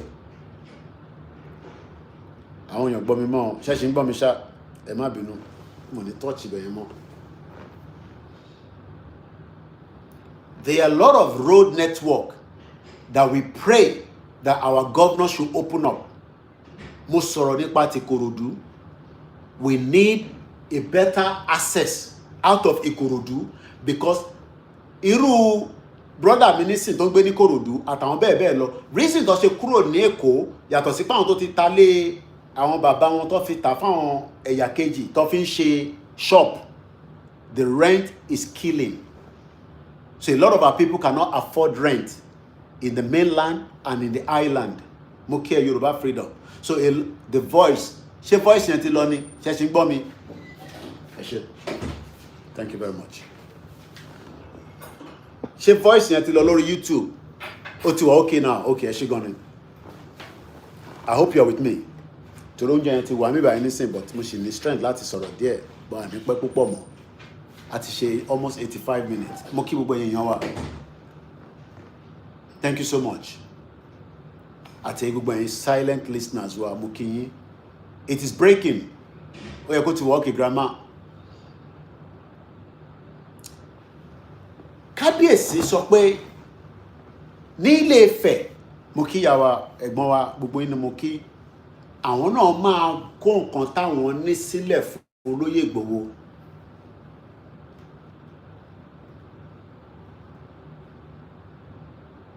That means that Kabiyesi has put out the foundation. Now ṣó wá dá kí President Tinubu lose election Ọlọ́run ní jẹ́ ká rí kí president mi wá dé kó wá sọ pé lẹ́nu wọn ṣé olóyè Ìgbòho ló tọ́ sí kó ní security network kó wá ní kó lọ dismantle àbí òyìnbó mo fẹ́ sọ kó lọ ẹ bá mi kọ òyìnbó yẹn sínú comment section kí n sáré mu kó lọ cancel kó dismantle ni àbí kó cancel ni àbí kó I don't think a lot of you understand the importance of this next election. This next election is more important than the first one. Because mo kí brother mi Adeyeye Opeyemi 7288 the day Nigeria will defeat the war of tribalism, Nigeria will be better than UK.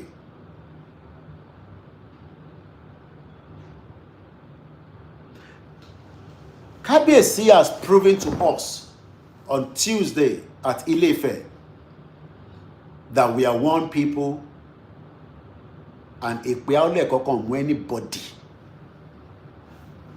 We are just human beings. Abort it, ẹ ṣé gan ni.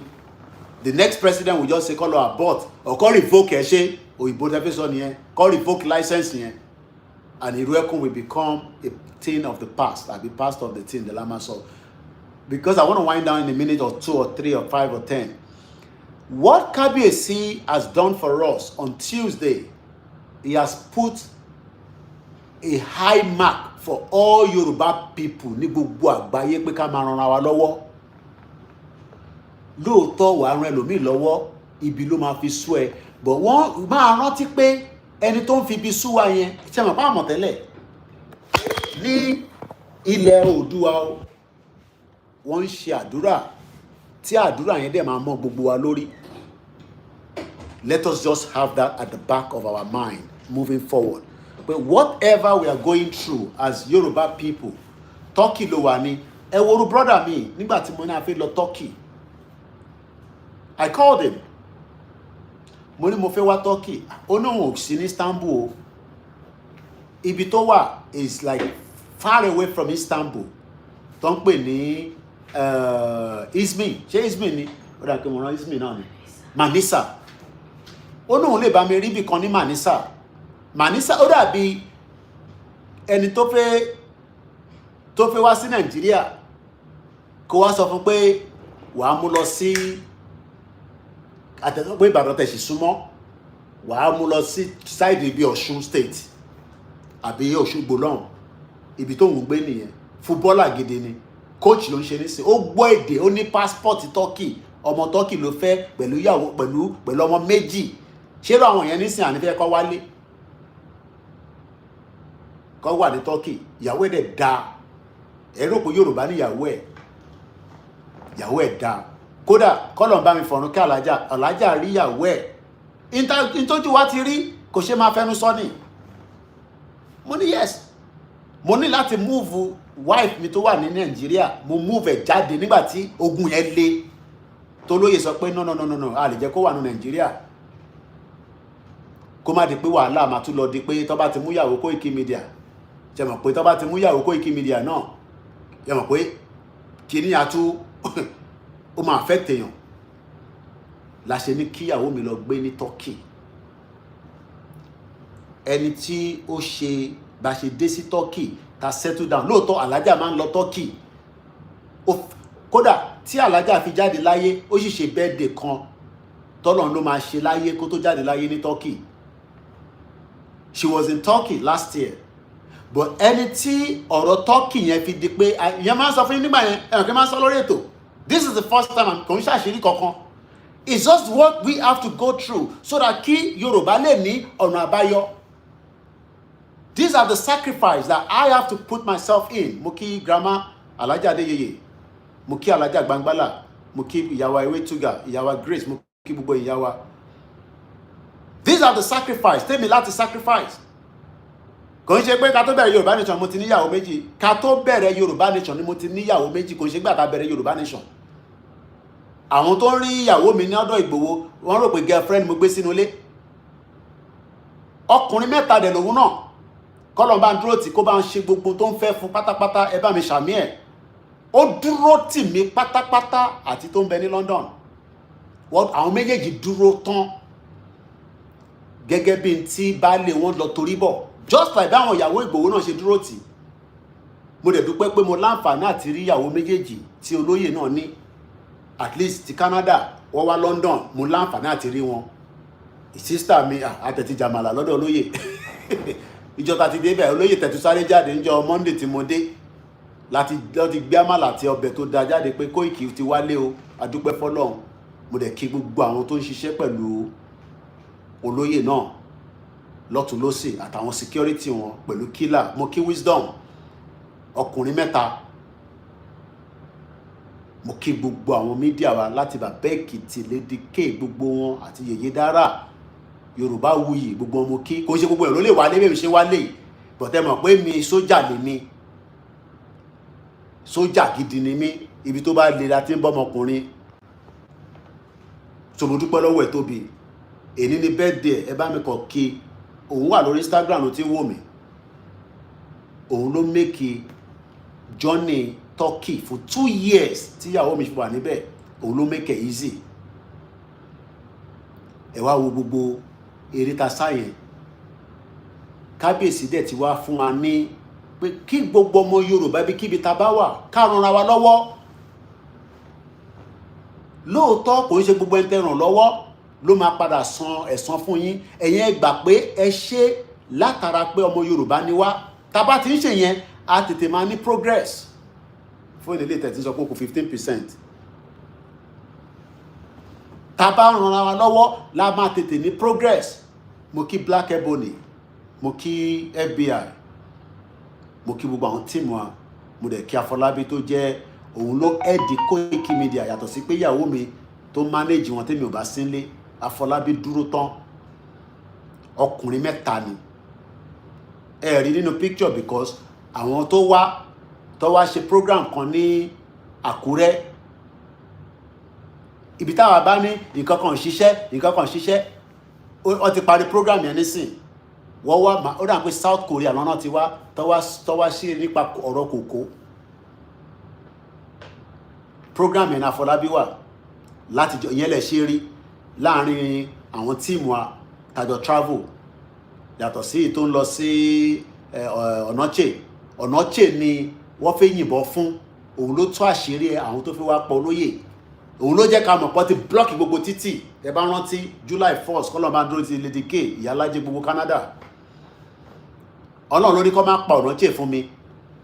Torí nígbà tó ń pa ibo lélẹ̀ tútù jáde àti block gbogbo títì tó ń gbọ́ padà dé báyìí tó bẹ̀rẹ̀ sí yìnbọn fún. Ọlọ́run ò pa. Àríra ọmọ Ọ̀nàchè tó bí mo ṣe láǹfààní àti rọ́mọ yẹn ni after many years. Gbogbo àwọn staff mi gbogbo everything. Ilé-iṣẹ́ wa tó bá ń ṣe ẹ̀yin ọmọ Yorùbá tẹ́ dúró tì. Wọ́n fẹ́ ọ̀nkú mi nígbà tí mo lọ bá wọn lọ́fíìsì. The big man gidi ni. But gbogbo tí mo gbé dání mo make sure pé mo fẹ́ ní tó máa tako pé Fúlàní máa lọ máa bá anybody nínú wọn tó máa lọ máa mú wọn àbí tó máa lọ ní ẹ̀yin lẹ mọ̀ Koiki. Ẹ̀yin lẹ mọ̀ Koiki àbí.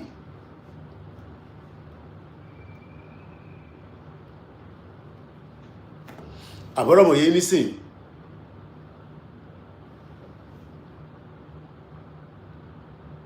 tó mú kí ẹlẹ́ǹkan sí brother mi. Now ká tó wáìnì tó yẹn wálẹ̀, I am not talking to Igbo people, neither am I talking to Hausa people. My position to support and endorse President Tinubu is because he's a Yoruba man. Ìyẹn àkọ́kọ́. My position to support and endorse President Tinubu is because he's the only one that can deal with the current situation, that those are things that they own Nigeria. Peter Obi cannot deal with them. And Peter Obi cannot fix Nigeria in 4 years. Atiku cannot deal with his people. Go possible. Atiku cannot. I am not speaking to Igbo people. If you want to stay on the platform, it's entirely up to you. My message is to the Yoruba people that we will vote come 2027 for President Tinubu. And I think I saw Simon in the court yesterday. I pray he's released soon. But I know Nnamdi Kanu will not get released until maybe President Tinubu comes back next year. And then they will look into Nnamdi Kanu's case. That's it. But for the Yoruba people, my audience, from the southwest of Federal Republic of Nigeria, we would all put our weight behind President Tinubu because we have seen the agenda of the North against him.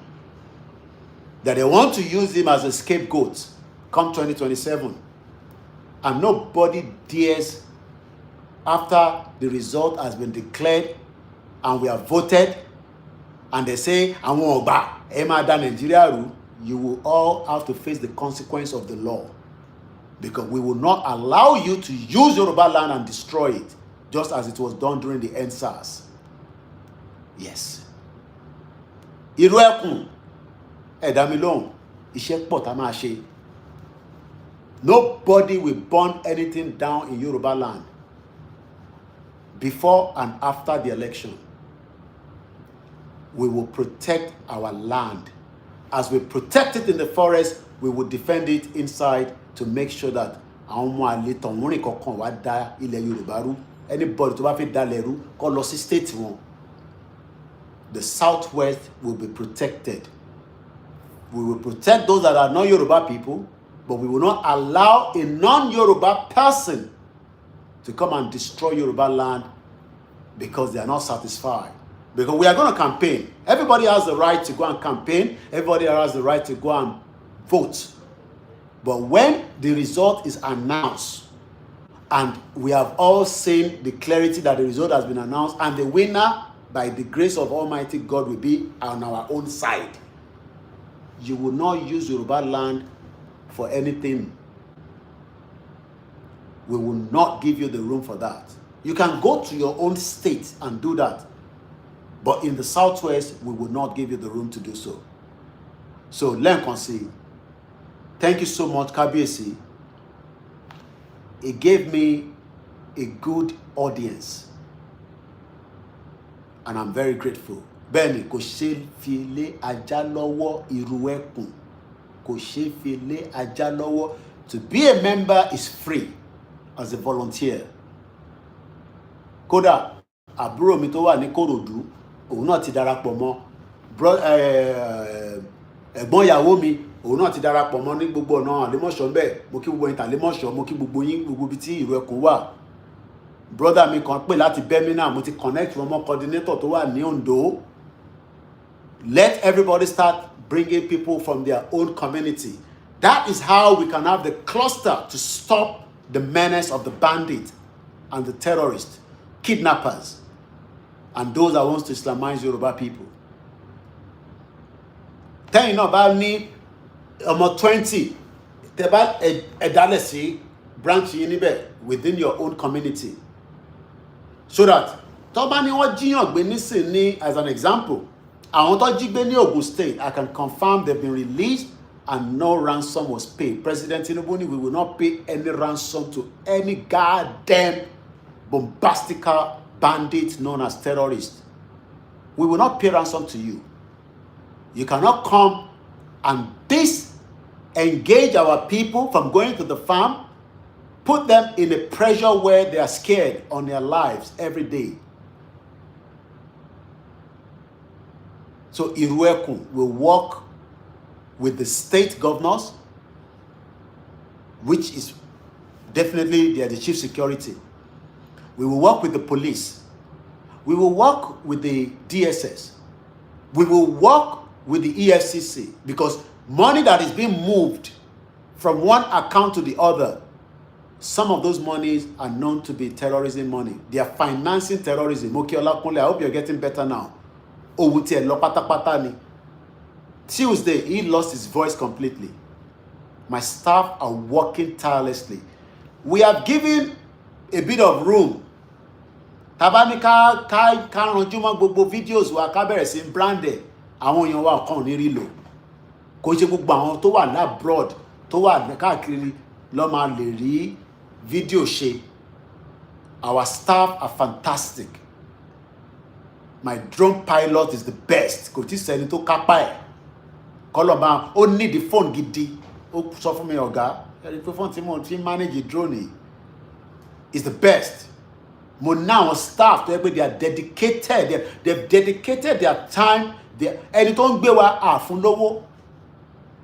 A kàn pín stipend 20,000 naira ni mo fún gbogbo wọn. Àwọn kan tẹ̀ gba 10,000. So if you think that we are having enough money to give them, we don't. But we understand pé ibi tá à ń lọ, a máa débẹ̀. Kíyàn tó fìyàwó sílẹ̀ kó fọmọ mi tẹ̀tí fún Adélékè lówó ìtó wá láti Òkè Ògùn. No that mo send 10,000 sóhun. Mo send 10,000 sí, but mo sì ní láti top it up. There's still a lot of work to be done. Ekun would have part of it, àwọn tó máa lè ṣe health care. Bí a bí nọ́ọ̀sì lẹ ṣe ni, kò ń ṣe gbogbo èèyàn ló máa wọnú igbó. We don't pray for anybody to be injured, but àwọn tá à ń bájà wọ́n fi bá yín jà gidi ni. So you know máa dira dáadáa. So what I'm just trying to say is that there's a lot of work that needs to be done to support Igboho for a successful Ekun. Apart from the fact that Kabiyesi has endorsed it, apart from the fact that many people want to be a member, but everybody must also be loyal. Ẹ̀gbọ́n tó sọ nílé Ifẹ̀. Tó bá náà ó fẹ́ jẹ́ alábọ̀dé fún Ekun, you're wasting your time. You're just ó better kó má tẹ̀ darapọ̀ mọ́ kó má wò látòkèrè. Kó má wò tán ṣe. And I pray that when the state police comes, a lot of you will be also be part of the state police in your own state. I pray so as well.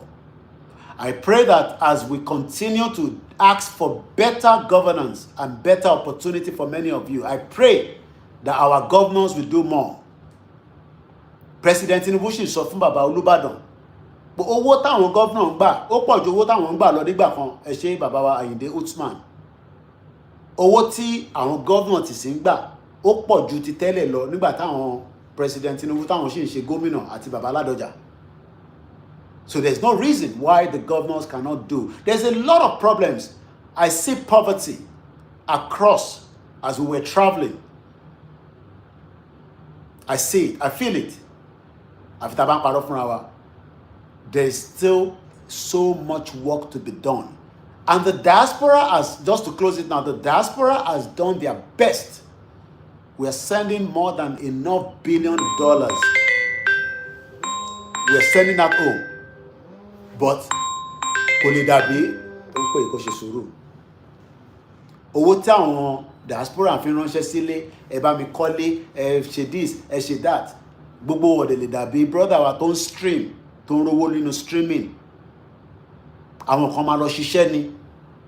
Àwọn kan máa ṣiṣẹ́ office, àwọn kan máa ṣiṣẹ́ iṣẹ́ ara wọn. Kò dẹ̀ sí owó kankan ní heaven. Ilé ayé náà láti máa ṣe wàhálà tá máa fi dolówó. I saw a lot of poverty. Our people are going through a lot of pains. I'm not happy when I see children selling things, hawking on the street. Leko, níbi tí ilé ayé dé nísìn, ká ṣe máa hawking, àwọn ọmọ kéékèèké, wọ́n tẹ pàtàkì ní ọ̀tẹ̀ tí wọ́n máa gbá window. But mélòó ló fi ṣe? So we need a lot of work to be done. Mo dẹ̀ mọ̀ pé lágbára Elédùmarè àríṣedélẹ̀. So ẹ jẹ́ kí n ṣe máa lọ náà. Mo kàn wá dúpẹ́ fún Kábíyèsí ni. Kábíyèsí àìtí dúpẹ́ tán ọpẹ́ wa a sì máa gbé wá bá yín àmọ́ máa dúpẹ́ títí tá tún máa fi lọ sí the next state and the next state. Mo kí àwa jẹ́ olókun, mo kí gbogbo wa pátápátá. Èyí tí wọ́n bá lè ṣe fún ilẹ̀ Yorùbá, kódà bójú ọmọ Yorùbá ló bá ràn lọ́wọ́ níta nínú ilé ni ràn lọ́wọ́. Èyí tó bá lè ṣe ni ó lè ṣe gbogbo ẹ̀. We are not the government. Government has the bulk responsibility for us.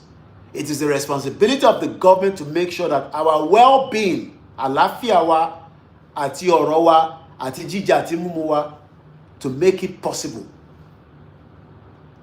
And thank you so much once again. And hope to be back in London very soon so that we can continue from where we stop. But when the campaign starts, I will return back and put my weight behind President Bola Tinubu. And we will continue to tell him that the lives of the Yoruba people is in his hands to make it better. God bless President Tinubu. God bless Kabiyesi, Oni Orisha, Baba wa Láàfin, and every single one of them. Títí dé ìlú Èkó, Baba wa Akiolu, and every one of them. God bless Yoruba land. Àní rí wàhálà tó máa lé wa kúrò lórí ilẹ̀ wa. Gbogbo àwọn tó ń gbìyànjú pé àwọn máa sọlẹ̀ Yorùbá, ó máa Islamize ẹ̀ lè rí ṣe. Kò ń ṣe lọ́dọ̀ wa. Kò ń ṣe lọ́dọ̀ wa. Irú Ekun kò ṣe fi lé ajá lọ́wọ́. To be a member is free. Anywhere tẹ́ bá gbọ́ bóyá kan gbọ́wọ́ fọ́ọ̀mù pawó nonsense kan, just let us know. Àwọn team ti Olóyè, I am not part of the team for Irú Ekun. I am just the spokesman for Olóyè Igboho. But my eyes are everywhere. My eyes and my ears are everywhere. Mo dẹ̀ mọ̀ pé ànírẹ́ni tó máa fi lu jìbìtì. Ìwọ náà tó bá wá di ẹgbẹ́ ọmọ Irú Ekun, gbọ́ mi dáadáa. I speak to Chief every day and he's very, very keen on these words. Tẹ́ bá fi ṣe àṣìṣe kan, òun lọ prison ni o. Kódà tó bá sá kúrò ní Nàìjíríà, a máa make sure pé a gbé ẹ padà wálé. So please, má fi ṣe skọ́tù pẹ̀lú anybody, má fi bẹ́ẹ̀ni kankan jà, má fi lọ gbàyàwó níyàwó, má fi jalè. Tó bá ti ṣe, tá bá ti gbọ́, máa lọ ilé ẹjọ́ ni, ó dẹ̀ máa sentence ẹ̀, a lọ sí prison. Wà lọ máa lose freedom ẹ̀ nìyẹn. Tẹ́ bá dẹ̀ ráwọn ọmọ Yorùbá tó ń collaborate pẹ̀lú àwọn Fúlàní, tẹ́tẹ́rí táyà yìí bá ń já, ẹ pè mí. Your name and your details will not be given out. A fẹ́ really track gbogbo àwọn ọmọ Yorùbá tó ń ṣiṣẹ́ ibi yẹn náà. Tẹ́ bá ṣàti mọ̀ wọ́n, ẹ fún wa ní details wọn, ẹ fi tó kúlẹ̀ f'Olóyè, wá dé pẹ̀lú wọn. Àní àlá ọkọ̀ ọmọ Yorùbá kankan láti Kwara dé Kogi títí dé Èkó kó máa ta ìrun ẹ fún Fúlàní tó fi ń jí wa gbé. Olóyè sọ, ó mìnà ọ̀rọ̀ tó sọ ní Òṣogbo yẹn, wọ́n mìnà by January sẹ́, bandit gbọ́dọ̀ kúrò lórí ilẹ̀ wa. Mo dẹ̀ dúpẹ́ fún President Tinubu pé wọ́n ní Ọ̀yọ́ forest yẹn tí wọ́n lọ kó àwọn ọmọ lọ tó fi di pé gbogbo wàhálà yẹn pé iṣẹ́ máa débẹ̀ náà. A máa fọ gbogbo onúgbó wa mọ́, àwọn èèyàn máa padà sóko. Ẹ ṣé gan ni, ọbẹ̀ Elédùmarè wà pẹ̀lú ẹ̀. Happy birthday lẹ́ẹ̀kan sí Tóbi. Máa wá kí ẹ bí a ti bá máa padà wá, àgbà tọ́kì wọlé, àsáré ló ṣe máa jáde padà. Èèyàn yìí ni, òun ló dúró tì wá ní Turkey, ló fún wa ní opportunity tá fi gbé ní Turkey, tíyàwó mi fi gbé níbẹ̀ fọdún 2. Ó ti padà sílé nísìnyí, Ọlọ́run bá wà pẹ̀lú àwọn méjèèjì. A wà pẹ̀lú ẹ̀yin náà. Ilẹ̀ Yorùbá kò ní dàrú.